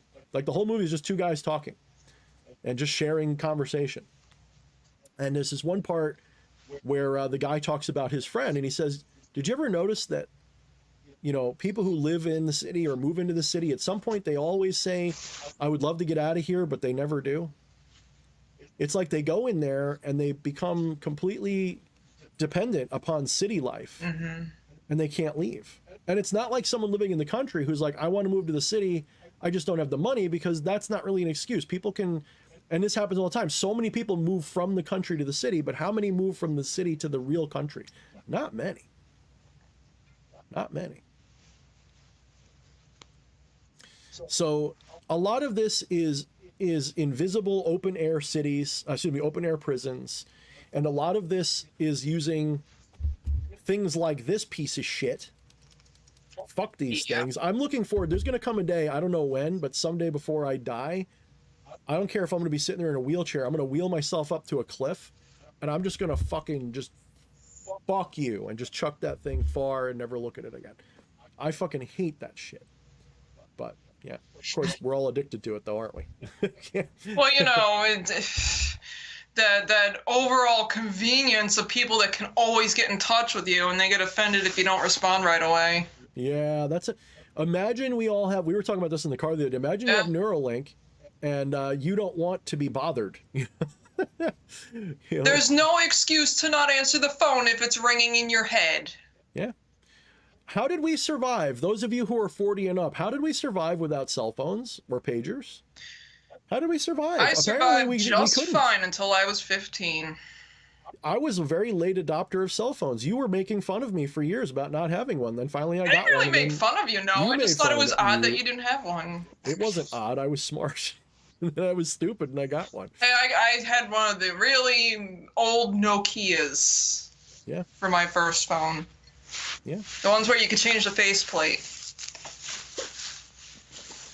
So you know what, you know, the problem with having rulers is every once in a while you get a good one who's in it for the ego. They want to look like they were a good king or a good emperor or something, and they want to do everything they can to be loved by the people, but then they're always followed by an asshole who just wants to use you. You know? They just want to keep you as a slave. They take what that great person did, and then they say, good, now we're going to run the world on that. And it takes only a generation or two for that shit to go into the toilet. And it happens, read your history. You know, you'll get a good Roman emperor, and 1 or 2 generations later, and they're all sick and dying and crazy. You know, this is how it goes. That's all. It's not new. You think that this is new? You think that this crazy shit this is Tuesday for them. It's cyclical. It's cyclical, it's cyclical, and it's also how they do things. It's, you know, we are in a Saturnian era. You know how I know that? Look up classical astrology and what planet rules Aquarius, guys. This is not a joke. This is not a drill. The culling is a real thing, and it happens every so often. And there's big ones and little ones, but the sign of Aquarius in classical astrology, before we discovered these other planets, that's why I don't like using the outer planets. I know some people do. I don't, because in classical astrology, the way it was worked out, you didn't need them. And in classical astrology, Aquarius is ruled by Saturn, not Uranus, whatever. It's not shared. It's just Saturn. So we are entering the Saturnian age of Aquarius. Wake up. This is not a joke. It is not a drill. Saturn is all about harvest. It's all about a lot of things people don't like, but also things people do like. It's about discipline. It's about taking responsibility. It's about cycles. There's nothing wrong with Saturn. Saturn's really important, but people think, now I'm not saying Uranus doesn't have a nice effect. People say Uranus is potentially dangerous and also, yeah, sure. But the part I'm talking about is the Saturn part. And if you look at what they're doing, if you look at what they believe, there's a lot of Saturn in there. Just telling you, if you look at their secret societies, I don't mean the Masons and shit. I mean them, the skull and bones types, the ones that are really in that shit.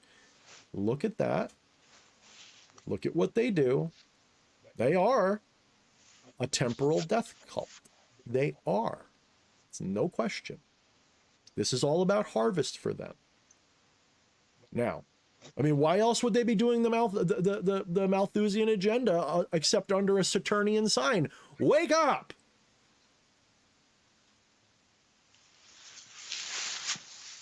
It's not a drill. It's not a joke. You can look this up. It takes you 2 seconds. Google it.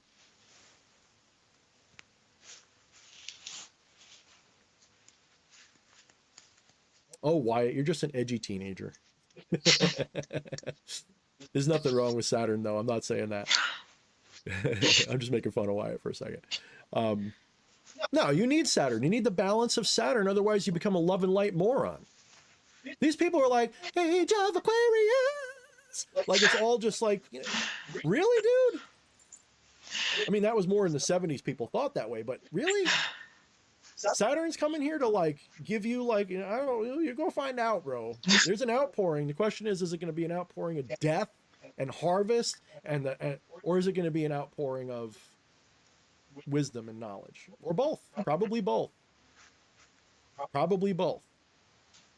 It's the fucking meat grinder of history, as I call it. It's the, you know, you're going to find out.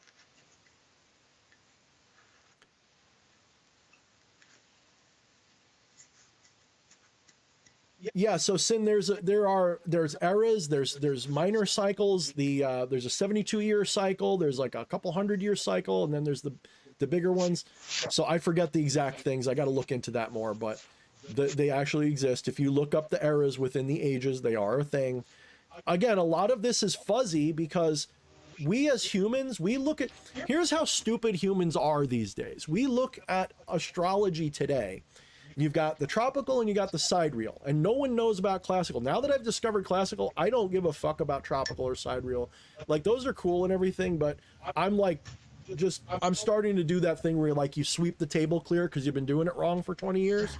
So like I'm doing that thing where I'm just like pushing all that off the table, and I'm getting into classical now, like the real old shit, like medieval astrology and older. And you will realize that, you know, we want things to fit in these neat little boxes. And to a degree they do, but so we want things to fit like a computer code or something, and they don't. A lot of this is fuzzy. A lot of this, you know, just as you're entering into the age of Aquarius, it's not like there's now it's age of Aquarius, everything changes. It's more like a spectrum, a gradient of change, and it takes time. And most of it will be done long after we're dead, assuming we don't fix the telomere issue and we start living forever. Give it another 5 generations, and then they're going to be like, wow, we're living in another age. There won't be any doubt. There already shouldn't be. See, here's how we're so stupid. None of you guys have a temporal mindset. None of you guys, I shouldn't say none of you guys, but the average person doesn't have a temporal mindset where you're really acknowledging the fact that in the last 100 years, we went from horse and wagon to space, to internet, to this, to electric cars. In 100 years. Yeah, maybe we got that from aliens. I don't know. But in 100 years, this huge shift happens. This outpouring of knowledge and intelligence and these things. Just, that's not the age of Aquarius? It's not obvious? How is that not obvious to you? I think it's obvious. I think it's very obvious. Look at the Piscean age. Kicking off with freaking, you know, Yeshua, Jesus, whatever you think his name is, and how that changed everything. Notice how the last 2,000 years have been defined by what? Not technology, not human rights, none of that. I wouldn't even say I would not even say it was ruled by conquest, even though a lot of war and conquest happened. It was ruled by what? Spirituality.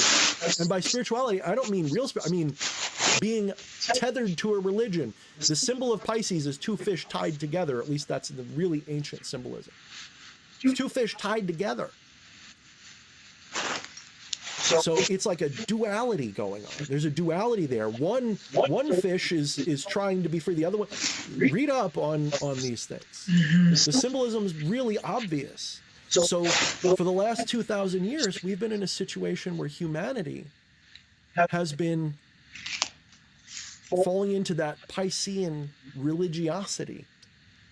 And religion was fucking us up. Yeah. Yes, religion to yoke. Exactly, Alpha. Exactly. So, we can do this for all the ages. I'm not going to walk you through them all because I haven't done it fully, but I've done it enough that I can tell you this isn't just spooky woo. This is what they're using. And you know this is what they're using because J.P. Morgan himself said, millionaires don't believe in astrology, billionaires do. Yep. Now the question is, people hear that and they think that he's talking about your little tropical sidereal psychological astrology. You know what I'm going to do, right? I'm not saying it's terrible, guys. It's fun. It has its uses. But they're not using that. I don't know if they're using classical astrology or not. They probably have something else that they're using by now. I find it hard to believe that J.P. Morgan's grandkid that's running half the planet right now is using the Picatrix as written. I'm sure they've got their updated everything. They might even include the outer planets and all that now. But they're not using psychological astrology like you guys are. Here's the thing. Let me give you guys a couple of pointers, okay? Let's assume the powers that be know what magic is, have access to it, etc. Is it in their interest for you to have access to what they have access to? No. Can they keep it from you? Only so much. So how do they fix it so that, since they can't stop the real knowledge from coming out, how do they keep you from being a slave? How do they keep you a slave? They make sure that the knowledge you get is filled with disinformation, misinformation, fake stuff, pop culture stuff, superstition, and religion. They make sure, and then academia to be a gatekeeper for everything else. So they've got you on 12 different dimensions of insanity and delusion right now. They've got you in a world where most of you young people getting into magic are coming into magic because you saw fucking Harry Potter and you want to do that. But that's not magic, guys. That's Hollywood. You want to go, you know, whatever, a spiritus and a ghost appears. Fuck you. That's not magic. I don't know. Okay, maybe that's harsh of me to say it like that, but it's not. That's pop culture. I'm not saying you can't use it in magic. I'm not saying that either. I'm saying, but that is not, that magic is something different than that. That is a superficial, superstitious entertainment, and you can use it as visualization. I visualize things when I can visualize. You know, I'll visualize lightning bolts coming out of my hands and lighting stuff up, and that's fine. That's what you're supposed to do. But because your imagination is everything. But at the same time, there has to be some philosophy underlying it. How many people do you know or see online that are like, I'm an eclectic chaot, and all that means to them is that there's no rules and they can do whatever they want and it's magic? Okay, far be it for me to take a shit on your whole life, because to a certain degree I don't disagree, but without an underlying rational philosophy to go with it, what are you really doing? You're LARPing. Now, does that mean it won't work? No, you can LARP your way into success. I often tell you, when you're trying to conjure a spirit the first time, it pays to use your imagination and to LARP it a little bit. I don't mean you can't use drama and pretend and imagination. I'm saying that instead of just thinking anything goes, even if the reality is anything goes, you can't go from this indoctrinated materialistic worldview to anything goes. You need a system of philosophy to take you from stupid to enlightened. That's all.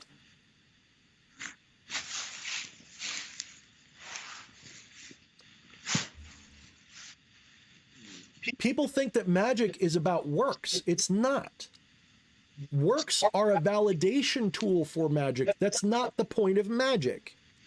If you think the point of magic is to summon success, mates, wealth, that's a niche part of magic. Magic's real essence is the same thing as tantra and yoga and meditation and all of that's the essence of magic, is becoming a divine mind, to realize that you are the divine, to remove the clouds of delusion and become aware of your divinity, and then live as that divine being in every way that is realistic for you to do. It's not to fucking hurl lightning bolts and to have sex partners. That's just a way of applying your divinity.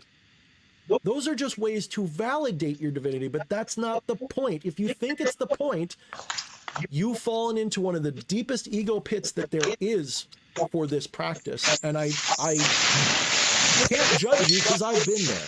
But I'm telling you, as someone who climbed his way out of it over a lifetime of suffering, I realized it. That's why you see me that's why you see me often saying things about magic is not a vending machine. Because it's not. People get this twisted because they only have a binary mentality. They hear what I'm saying, they miss the nuance. They think, Thorne's saying magic doesn't work. I never said that. Thorne's saying that magic isn't sorcery and I'm not saying that. Learn to actually understand the nuance of my point. I'm talking about like what the Hindus would call siddhi or siddhi or just Sid. I don't know how you pronounce it. I pronounce it siddhi. It sounds like the city, like you live in. It's spelled S-I-D-H-E.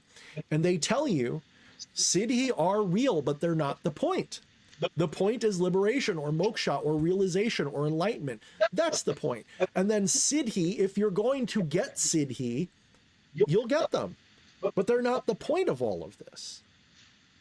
If you realize what you are, you don't care if you can hurl lightning bolts or not, because you realize that that's just another way to do the things you already do anyway.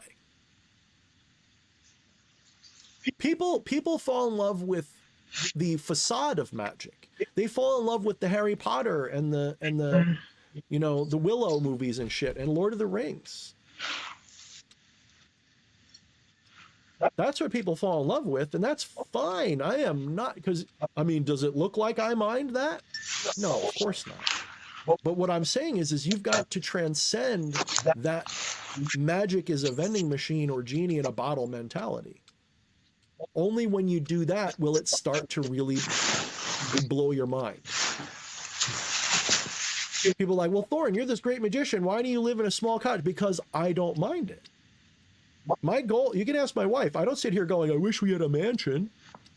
No, you know what I want? A smaller place. I mean, what will we do with a bigger place? Fill it up with more crap. Yeah, we're, for one thing. I'm a slob, she's a borderline hoarder, we're fucked. I don't want to clean a bigger house. Exactly. Sorry, I'm not that kind of person. Yeah. I got enough to dust. And Alpha's exactly right. Half don't understand it and think it's like a TV show or a movie. Yeah. And you know how you know that's true? Go online and watch the Witch Wars. It's always over dumb, petty, fucking soap opera bullshit. I mean, you say vending machine. What people don't realize when you mean vending machine is you put the dollar in, you don't always get the Hershey bar, okay? Something else falls out. You get a different result from your spell. I mean, that's not quite you what don't, I mean. You don't always get what you want. You get what you need. Yeah, that's a little bit better. That's a much better way to look at it. But magic isn't about getting things. No. So I have a dividing line. There's magic and there's sorcery. Magic is, it includes magic is I have a video that's coming out. I haven't put it out. I recorded it and I got to watch it, make sure it's good and put it out. But I recorded this video, and part of the thing, and I'm giving you a little spoiler here, is that magic actually is what spawned, you know, what we call magic today, the reality of it, is what gave birth to everything from science to art to drama, everything. Everything is something within the purview of magic, not the other way around. People want to make magic into a science. I can't you hard enough. Like there's not enough in the world to take that person out. It's just so ridiculous. Science is a form of magic, dim dong. Science is part of magic. Magic isn't a science. Science is a magic. If you don't believe me, look into the origins of science as we know it. It comes from philosophers, magicians, and mystics who realize that when they're dealing with the material world, there's certain patterns in the logos that they can rely upon. That's not what magic is, though. Magic isn't about the material only. Magic is about a holistic thing. Magic is a holistic study of reality itself. Magic is a holistic art, a holistic practice, a holistic philosophy in which you become integrated with the absolute at the end of this process. And once that integration is complete, once you realize your divinity, that's not where it ends. That just, you've now acquired that integration so that you can now manifest. You can not just, it's not about manifesting desires, it's about manifesting the will of the divine that you are.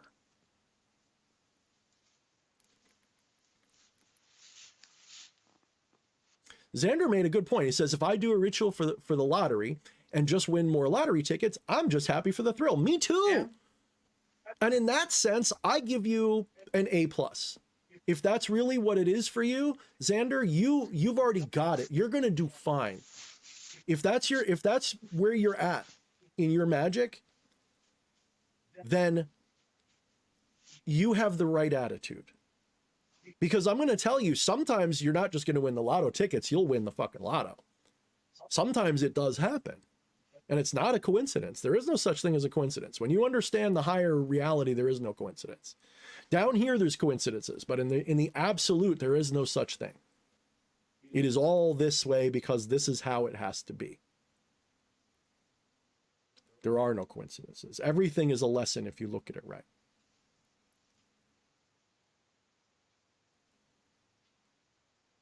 So that is, in my opinion, the healthy attitude. And people go, "Oh, Thorne, that just sounds like self-help."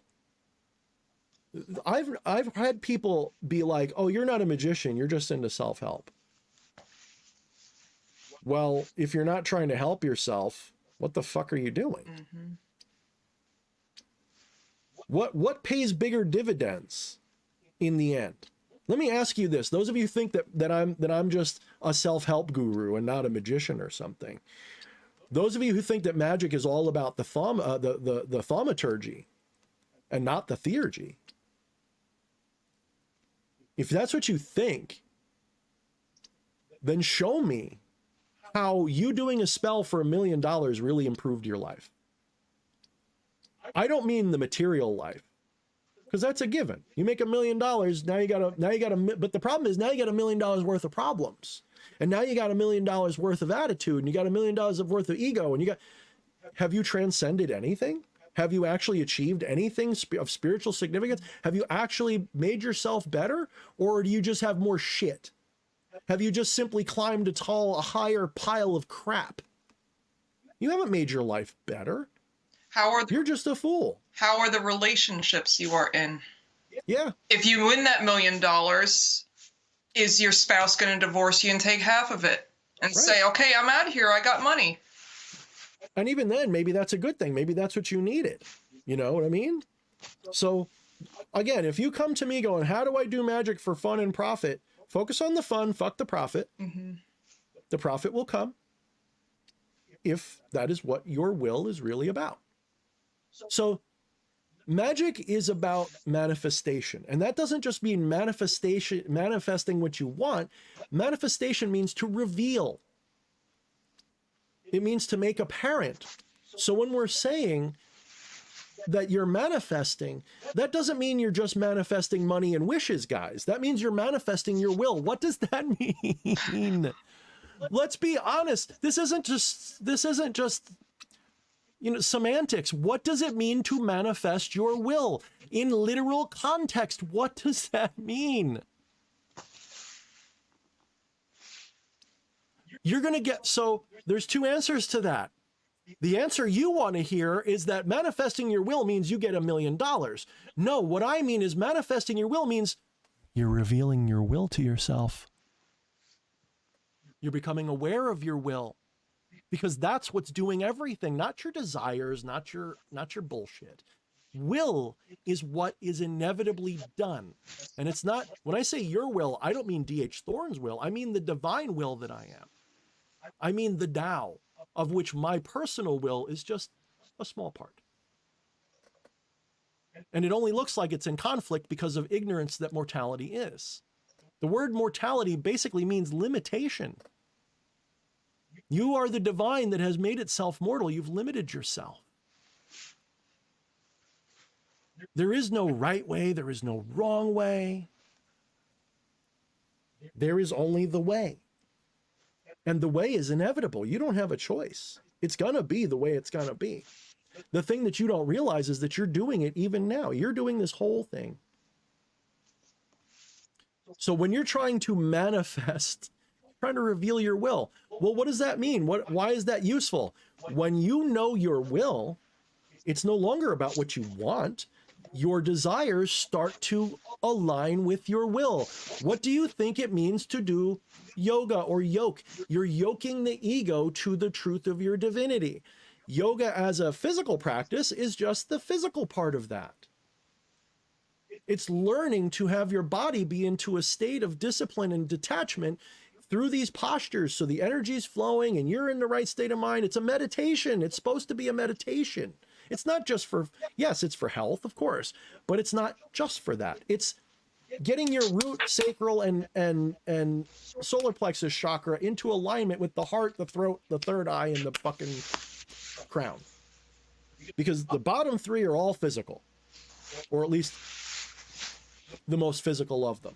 I mean, they all have a connection to something physical, but my point is that the bottom three represent everything that's we consider physical. The root is your body, your health, your fears, all that shit. The sacral is your lusts, your pleasure, your procreate, your creative spark, your the solar plexus is your action, your activity, your doing, your Mars energy. And then everything up from there gets more subtle. Each chakra becomes more subtle as it goes until you get to the crown. So when you're rising through your chakras, if you're rooted in your root chakra, and that's as far as you've gotten, then magic just means getting money and shit. Your root chakra is related to Saturn, by the way. So everything that Saturn represents, that root chakra can represent. So everything you'd be concerned about through Saturn, your mortality, your finances, harvests, cycles, that's all in that root chakra. And if that's where you're at, then all you care about is money and power and harvest and all that shit. Go up a notch. Now you're into Jupiter. That's where your Zeus is. That's your Jupiter chakra, your sacral. That's all about fertility and creativity of the material sense. It's about lust and comfort and pleasure. Okay, all the things that Jupiter is associated with. And you go up a notch. Now you're at Mars. That's action, activity, drive, ambition. Notice that's not necessarily physical. You can be completely ambitious in a non-physical way. And you'll notice that when magicians are hitting these different chakras, they are focused on those kinds of things. The beginner magician is in their root chakra always, just about, I should say always. Generally, the beginner magician's stuck in their root chakra because that's all they want is money and power and all the shit that the root chakra is concerned with. And then they get a little better at it, and now they're all about pleasure and sex and partners and all of that. Then they get into the Martian chakra, and that's really all about, now it's really about power and control and authority and conflict and blah blah blah. If you're lucky, you get to the heart before you're dead. That's a little harder because that's when you start to really hit something that's not purely physical or seeming or has a strong physical analog. That heart chakra's analog in the physical realm is difficult to describe. We say it's love, but when most people hear the word love, they think we're talking about fucking or something. We're talking about real love, which is enigmatic. It actually doesn't have an easy definition. Real love actually doesn't have a very easy definition, and that's Venus. Venus. Ah, yes, my favorite. That's the Lucifer chakra. Your heart chakra is a Lucifer chakra, guys. That's also the center of your ego being, is the heart chakra. Your egoistic self is right in that heart chakra. Why do you think the heart was the most important organ to the ancients, not the brain? Why do you think the Egyptians cared about your heart, not your brain? It wasn't just because your brain makes you rot when you die. The heart was where they considered your most important self to be. Not in your brain. That's your idea of yourself. Your actual self is your heart chakra. It's all about love. Love for what? Love for this. You are peering through your love at yourself. Your heart chakra is where you're centered as a living being, as a human in particular. You're centered there. And that's where you're actually witnessing. That is where all of it is integrated. Your as above and so below are integrated in your heart chakra. I'm not making this up. And I don't care if some yogi somewhere says I'm wrong. Fuck them. That's what it has been for me for a long time, and it works like a charm. So the throat chakra, that's about communication, but not talking, not just talking, but any form of communication. And what is communication? Let's reduce that to its base meaning. What does it mean to communicate? It means to interact. It means I touch you and you go that way, or you touch me and it's sharing, it's connection. It's Mercury. So you can go through all of this, but notice how they get more and more subtle as you go. And you go all the way up. Eventually you go moon, then sun, and then I'm God.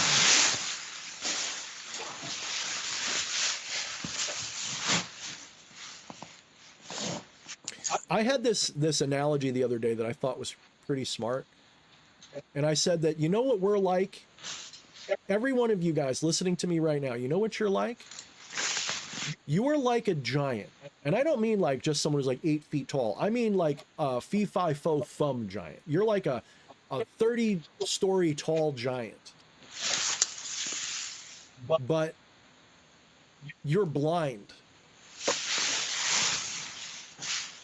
And you're walking around and you have come to believe, because you're a big dumb giant, that you're the soles of your feet because that's what's touching what feels real. And everything else is more subtle than that. You don't feel the wind as much, so you don't think of that as you. So let's use this analogy. Really think about it. You're a 30-story tall giant that's blind, who's forgotten they're a giant, who thinks they're the soles of their feet because that's what they can feel. You're God who has lost your memory of yourself, and you think you're this because this is what you can feel right now. So you think you're just this because this is the extent of your senses right now. The reality is that's not what's going on at all. You are just this the way you are the soles of your feet. But you're really way more than that. And they don't want you to know that. That's why they want you into Harry Potter magic. That's why people turn away from me and go, Thorne's a dead end because he's just a self-help. I'm not really mad about it. I just find it funny. He's just a self-help guru. He won't teach me magic. I ask him questions about magic and he talks about non-duality. Because that is where magic comes from, you fool. What right does a stupid little mortal have to do magic that could change the universe? What right do you have as a little fucking sperm and egg tadpole creature to fucking, you know, change the course of history with a fucking candle on a shelf? Come on. Use your fucking brain. That's not what you are. You've got no right to do that unless you are God. It's obvious. But it's so obvious, that's why you can't see it. And they don't want you to. I mean, you guys might see it because you've been here a while and you trust what I say. But the average person will never get it. Real quick, Almanac 13 hit you with a 2 spot. Oh, thank you, Almanac. Hey, what's up, man? Haven't seen you. Like, I think you were here last week, weren't you? I feel like I remember them here. I think they were here. But welcome back, Almanac. It might have been a minute. Yes, the moon is absolutely third eye. The moon is the third eye, Alpha. That's once, you know, if you look online, this is what I mean. They are inserting misinformation through the New Age movement. They are inserting misinformation about magic through things like New Age, pop culture, feel-good bullshit, spirituality that's not real. Even non-duality is being twisted so you don't get the full hit of it. You're getting this little sweet little platitude bullshit. We're all one, everybody. Come on, let's all be one together. Let's all be one and let's put the masks on and do what they tell us so that we look at... Fuck, you're dumb. Yes, Wyatt, it's private like I told you in the email, damn it. No, I'm not making it public, no. I'm just being mean. No, Wyatt, it was, I privated it because of the stuff that was said in that last stream I didn't want out. Because I didn't want to get people like fucking reporting shit. So it's not coming out. I sent you a private link to your email address. If it's not really your email address, then I don't know what to say. So you can watch it through that if you got it.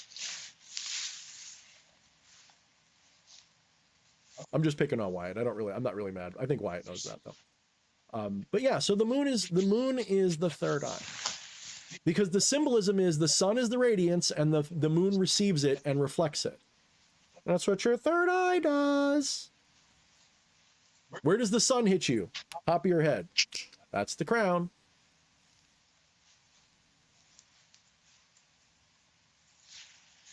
No, it's okay, Wyatt. I don't know if you got it though. I took your email address from your email to me and I plugged it into the share for the video for private share. So if you didn't get it, I don't know what to say. That's the only way you're gonna, I'm not even gonna unlist it, because then anybody who had the link before, I'm trying to keep it off the radar. Just keep it like that.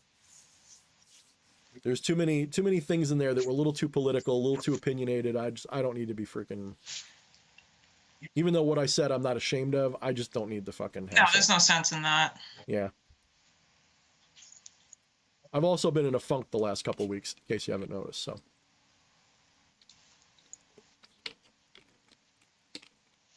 Is the third eye a feminine? And I don't mean like it's got an innie feminine. I mean, isn't it a feminine energy? Of course it is. It's a receptor.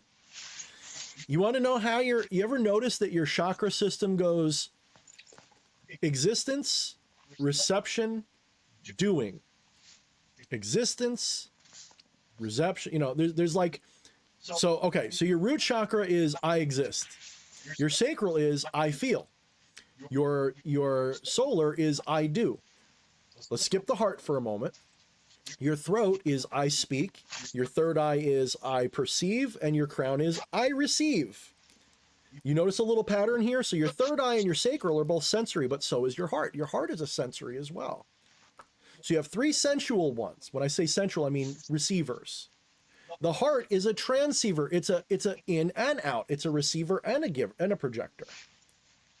So the sacral's also a receiver and a projector, but we associate that more with reception for a lot of people.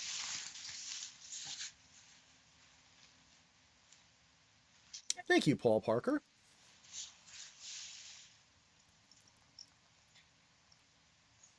I don't know if they're talking to me. I think they're talking to me. I don't know if there's a Soren here that says, "Hi, Soren. I'm a beginner magician, but I've been in love with your videos for about a month now. I just want to say, keep up the good work, dude." I guess that's to me. Thank you, brother. Oh, Thorne. You meant to say Thorne. I got you. You know what's funny? A lot of people write Throne because they get auto-corrected.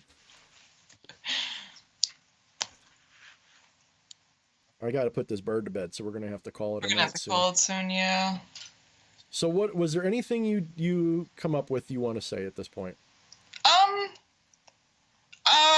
What I was gonna talk about is a little long right now, but we could talk about, I don't know, maybe like, remember Valentine's Day, we went out to eat, and how I always, whenever something happens, I feel like it happens for a reason. Remember when we went to the gem store? And I feel like we went there that day for a reason. It was like kind of a spur of the moment day where we decided to go to one of our favorite places to eat, and then the gem store nearby. Lo and behold, when we walk up to the door, it was 50% off all gems, which was a very nice little treat. And I came home with a very nice piece of blue argonite for half off. But on top of that, you were inquiring about a special stone you were looking for, and she has a book that she writes in with all your information. And she's like, I might call you a year from now and say I got this in stock. As she's writing down your information, right above where she wrote your stuff, there was somebody else that she realized that she got a stone in for. So it's like, I feel like if we didn't go in that day, that might not have happened. It was just a fun little story. I just got distracted. No, I got you. Yeah, no, I mean, that is how it is, too. This happens a lot. And those synchronicities happen more and more when you're back on track. Yeah. Especially when you first get back on track. When you first get back on track, forget it. It's like a tidal wave. You're like, so let's just go to the store. Holy shit, someone you haven't seen in 20 years is there. And they want to talk to you about your magic and blah, blah, blah. Just weird shit, man. It's just like a floodgate opens, because like that week it felt like it was just like a release of stuff. It was. Well, there's been a lot that's been held back because of the bullshit. Yeah. So. Just a fun little story from the Thorne household. This little bird is preening the shit out of my beard. And she's very sweet, but I know she needs to go to bed. It's it's like 3 hours past her bedtime. Yeah. Yeah.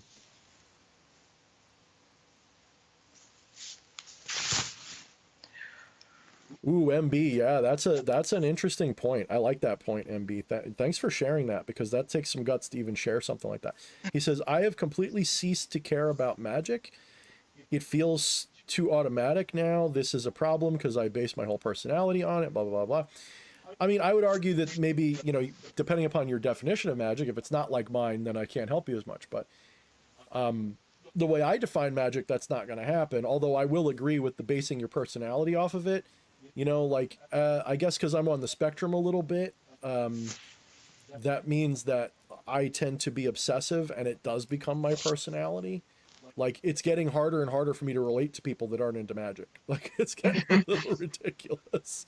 And it's like all I want to talk about. Like, when we go anywhere, it's like, if people are like, let's talk about sports or something, I've never liked that, but it's even worse now. Well, you know, it's like going to family gatherings. So what are you guys up to? Yeah. A big sigh. Nothing. Yeah. You wouldn't understand.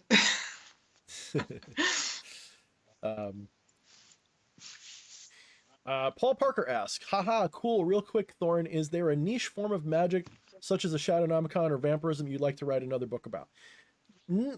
Not yet. I think right now I'm in a reset. Like, I've gone through a huge reset, and I'm deciding, you know, do I even want to write another book? And if so, is it a book for public consumption, or should I be writing a book for an order, if that makes sense? Because I have sort of reinvented things the last couple of years. I have leveled up significantly in what I know and how I practice and how I look at things, so that even Become the Maelstrom, when I read Become the Maelstrom, I feel like I'm reading a little kid's book about magic, not because it's not like potentially useful. It's just like, to me, that's like it's not even the ABCs. It's like a kid like trying to copy the ABCs. Does that make sense? Like a kid that hadn't learned his ABCs yet trying to sing the ABCs. That's what Become the Maelstrom looked like to me now. You know, just in discovering a couple of different philosophies, from Neoplatonism to actual Hermeticism, not Kabbalion, that's not actual Hermeticism. Discovering those things, the way I've discovered them, the order I've discovered things, this ancient aliens, I say it's that, I don't think it's ancient aliens, but the lost history, Atlantis, Egypt, all this shit. And then now coming into more interest with Egypt, I feel like, you know, what I was doing before was good, but now it's time for me to start over. Because I feel like I've gone from this kind of practitioner to this kind. And, you know, I got to kind of put them together. And on some level, I look at this like, well, what is there to write about? You know, part of the problem is I've reached a point now where a book, unless you're trying to entertain someone or tell them a story or something like that, you can't enlighten people through just a book. A book is a storehouse of ideas, but they don't become, you can't transmit enlightenment through a book. To be fair, you can't even do it through a conversation. However, if you notice, all of the better mystical and magical traditions are oral traditions, by and large. They may have a textbook. They may have, like, the Vedas exist and all this. But the Vedas don't enlighten people. If you read the Vedas, you don't just wake up from the Vedas and realize you're God. You need someone like Shankara to put it together, or the Buddha or something to put this together and teach it in a way that enlightens you. So there needs to be transmission. You need some degree of one-on-one or one with some people like this. This enlightens people. These conversations do it. This exchange does it. The book is a one-sided conversation. So it's really only good for transferring ideas and being a storehouse for ideas. Doesn't mean you can't learn from it, but enlightenment isn't a learning process. How many of you guys, show me in the comments, how many of you guys knew already enlightenment is not a learning process? Did you know that? Or is that a surprise to you? Enlightenment is the exact opposite of a learning experience. It's exactly the opposite. Enlightenment is actually a disillusion of what you've learned. You don't learn that you're God. You've learned you're not God, but that's not the truth. You've learned a lie. A useful lie, a fun fiction. You're not a victim of anything, but you've learned this lie you've told yourself, and that's what you believe. Enlightenment is not an additive process. It is a process where you clear away everything that's not true. And magic is that. Magic is that. It's got additive parts, subtractive parts, etc.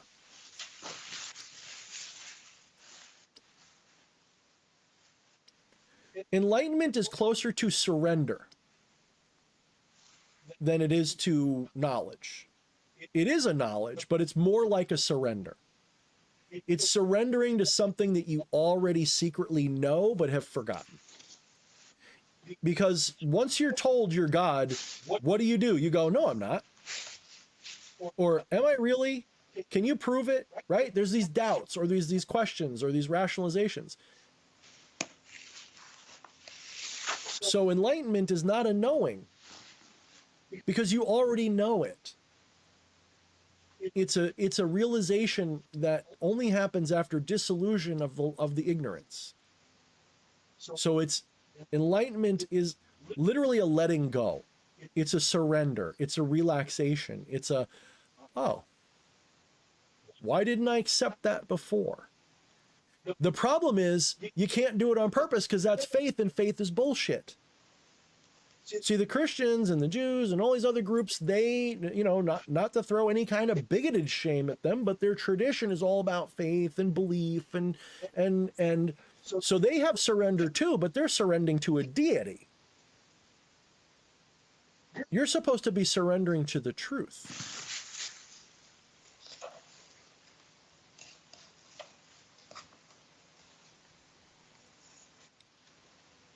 You're not there to learn your God, because God doesn't need to learn that.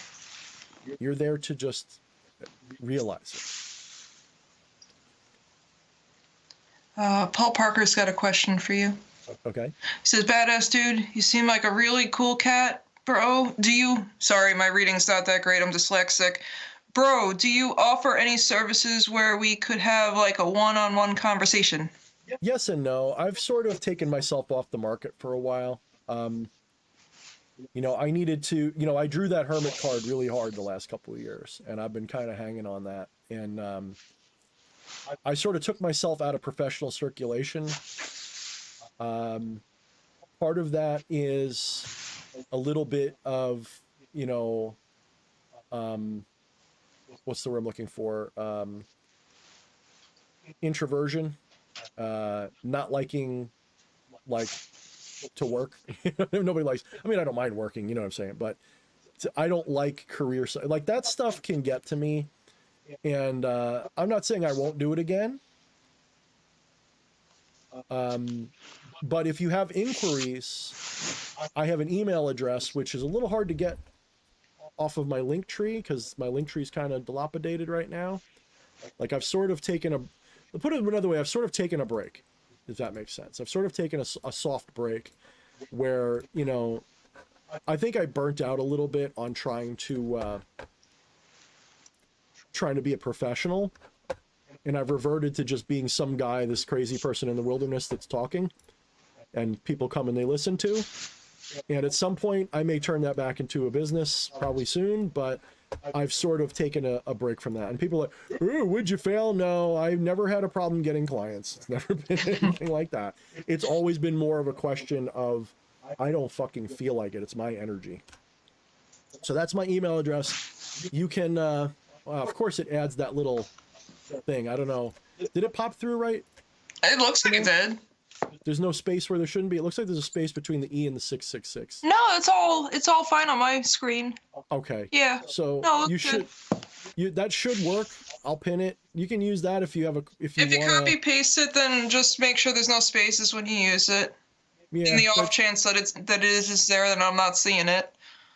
Yeah. Oxymoron, you're not wrong. Stay a hermit. The world will only wither one's power. At least it'll try to. You know, you end up doing stuff for others, which is not a problem as a divine being like you are. I don't mind helping out another divine being. The problem is that here's my problem with it. I'm not a fucking priest. Priests are gatekeepers. Priests are people who say, come to me so you don't have to do it. Priests, you know, I'm not saying all priests are like that, but just generally speaking in society, that's what a priest is. They're the gatekeeper for you. They're the go-between. They're the intermediary. They're the medium. And every once in a while, you do need a priest to help you. There's no question. But the point is, you should be doing it. There's no reason why you can't. Look, I'm just a lunatic. You don't have to know as much as I know. I don't even think I know that much. There's people who know way more than me with channels that have way more education than I have. Take Esoterica, for example. Now, I don't think he's a practitioner, but if you want to know like the origin of XYZ, you go to him. There's a lot of great channels like that. Mine, I'm more like a Rupert Sparrow or an Alan Watts. I'm not here to be your priest. I'm here to wake you up. And I use a little bit of magic to do it. And what I've found over the course of my investigation after realizing my divinity is I went around and looked at all of these different traditions and I realized they're all saying the same thing, just a little different way. Every single one of them, with the exception of those that are infected with the mind virus of monotheism, not in the sense that there's only one divine, because that's true, but in the sense that there is one deity, okay, that's what I defined monotheism as. Because the difference between monotheism and pantheism or panentheism is really just a matter of semantics, you know, in its truth. But monotheism as practiced should really be called monodeism or monodeity or something like that. Because it's about a personified God. You ask a Christian, their God is a personal God, meaning it's a person. I don't mean it's personal like it's your God. I mean it's a person, meaning it's got a personality and it's got specificity. But the divine does not. The absolute divine does not. And a Christian might say, well, that's the Holy Ghost. Okay. So what you're saying is everything's God then? Oh, no. All right, whatever. You know, I'm not going to fight you. I don't want to fight you. You know what you believe, and I don't believe it. So that's you. And I'm not saying that to just Christians. I'm saying that to any group that is theistic. Because theists should be, you know, I wouldn't call them a deist because a deist is a specific kind of belief as well, but a theistic person believes in personal deities that rule the universe. I don't see it that way at all. I think that the deities are masks for the same infinite, shapeless, formless, nameless thing that we all are. Syncubus, I don't generally talk about other practitioners, even if I love them. Now, JD is a nice guy. I've had him on here a couple times, and I've shared a friendship with him off and on for a while. So it depends on what you want for your services, and why do you want them. My goal and ambition is not to do the ritual for you. If you come to me like, Thorne, I need you to do a ritual for me. Do you know what I almost always say? Why aren't you doing it yourself? Why can't you do it? And if you've got a valid reason why you can't, then maybe I will. Or maybe JD would, you know. I've gotten, you know, because, you know, we share people in the community that are professionals. We occasionally share professional services with each other, even if just to break the ice and be friends with each other. You know, he and I did rituals for each other, and they both had their effects. They both had a validating element to them. They absolutely were. So does that mean I recommend him? Yes and no.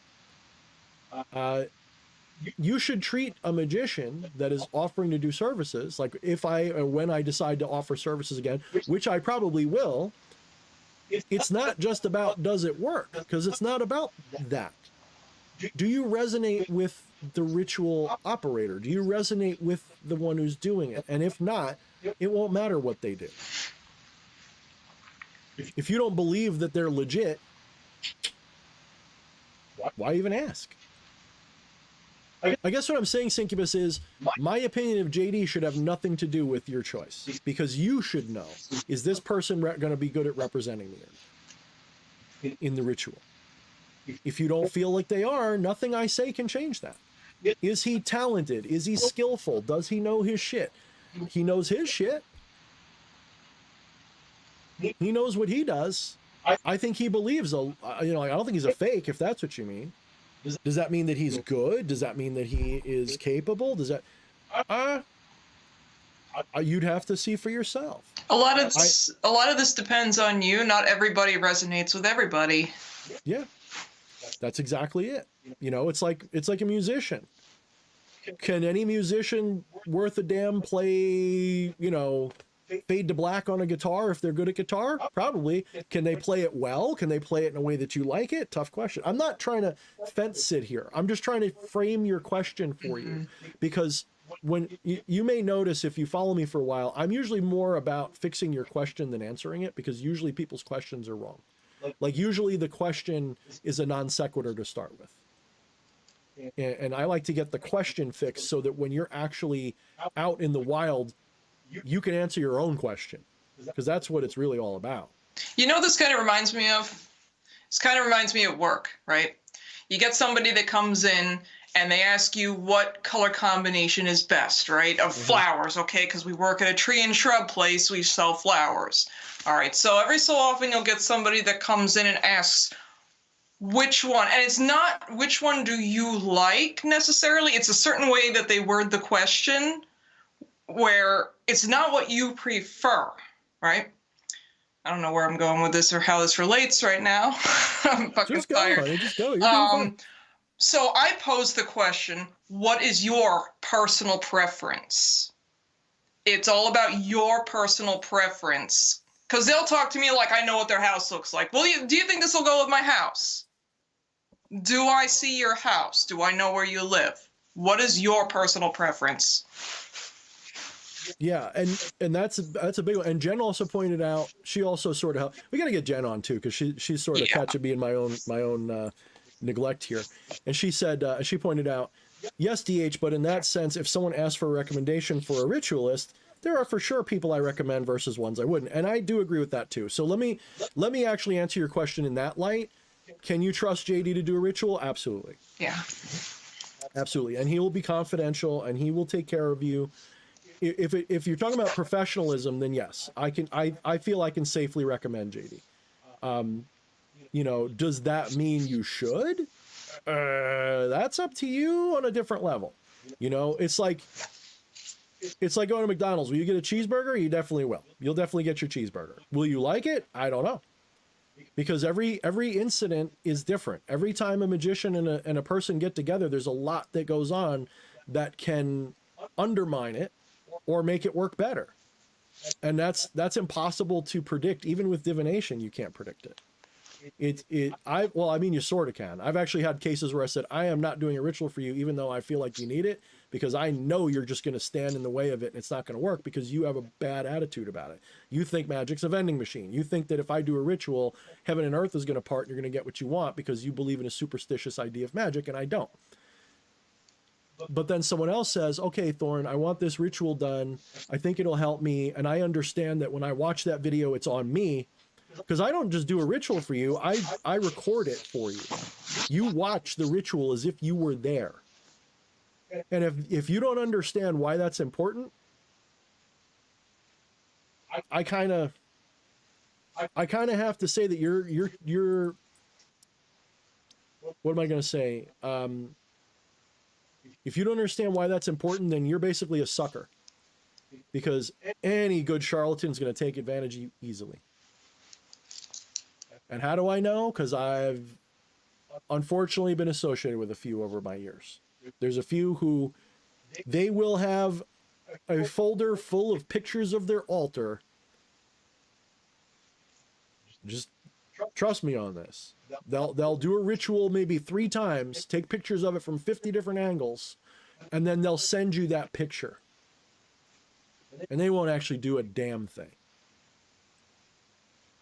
There's way too many of those people out there. And they'll charge you $50, $100, $300, $1,000 for shit like that.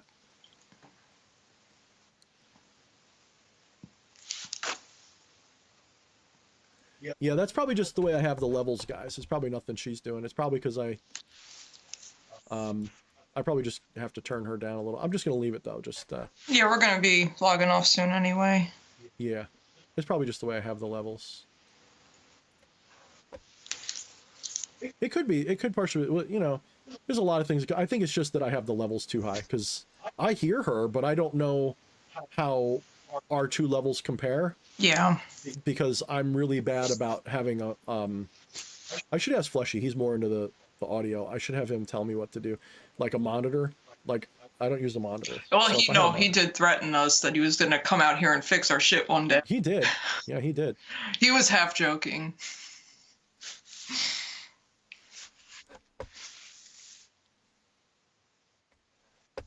Yeah, so. I think I'm going to have to call it.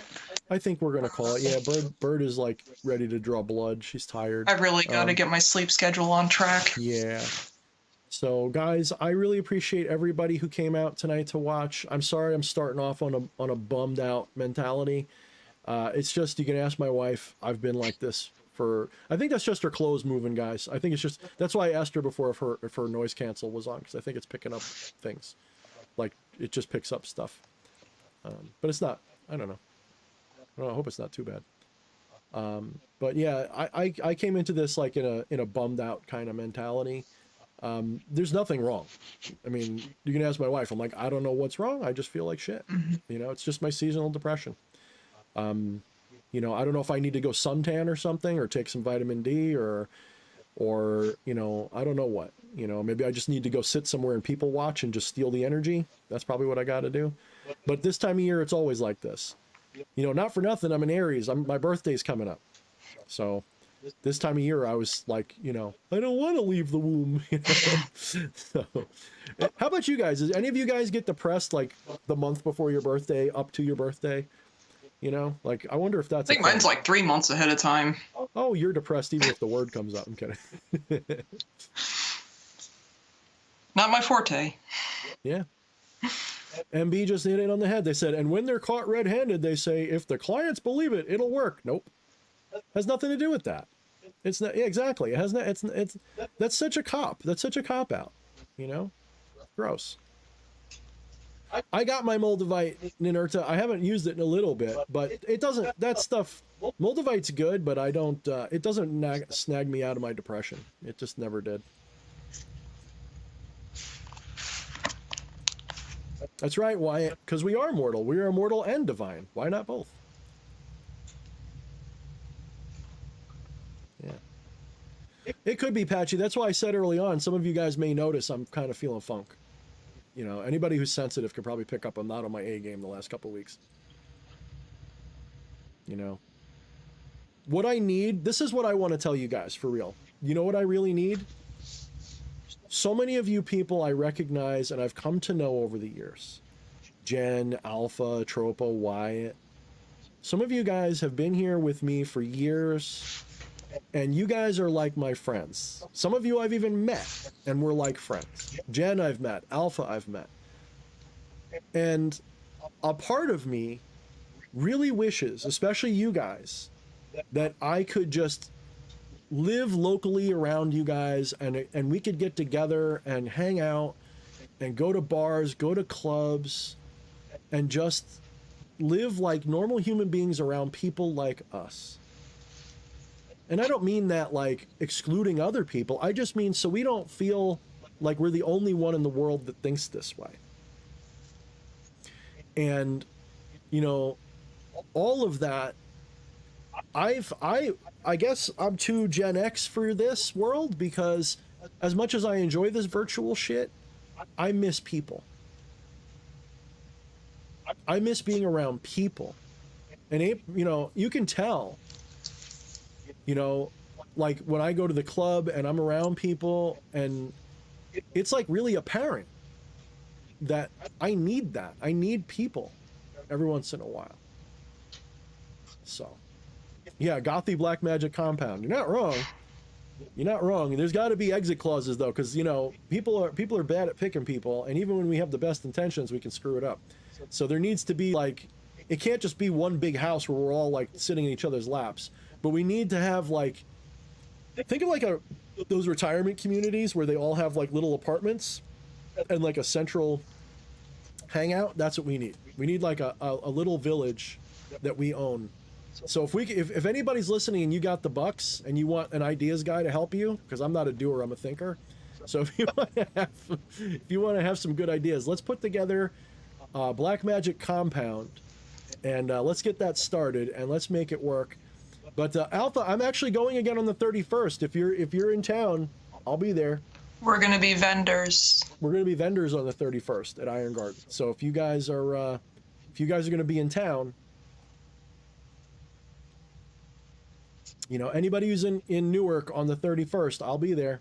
So will Camilla, and we're gonna be selling, you know, a whole bunch of crap, mirrors, necklaces, all kinds of stuff. Whatever we got. Whatever we got, we're bringing at least a couple of. So, yeah. All right. Birdie needs to go to bed, guys. I just want to say, that's what I'm trying to say, is that some of you guys, I feel like we're real friends. And one of the reasons I come on here, even when I don't feel like it, is because I don't want to cut you guys out of my night or my life or whatever. I look forward to seeing some of you just as much as you say you look forward to seeing me. So that really is the truth. You know, it's not just that I feel a responsibility, although sometimes I do. You know, like a night like tonight, it's because I feel like I'm responsible for coming on anyway. But by the time it's over, I don't want to leave because it's like my friends are here. I don't want to leave my friends. So hope you guys understand where I'm coming from. All right, guys, I am going to cut it. Camilla, why don't you give us the goodbye lecture tonight? You know I never know what to say when I say goodbye. That's why you're the one I put on the spot. Shadows. Oh, yeah, I got to put you on the spot. Say it again, then. Mind those motherfucking shadows. That's right. Mind those shadows, because that's exactly what you are. So, check you soon. That was gay. That was lame. That was dumb. Come on, Fleshy, save us wherever you are. Fleshy, help me. I miss Fleshy on nights like he always knew what to say goodbye. Never take yourself more seriously than your enemies do. Yeah. Oh well.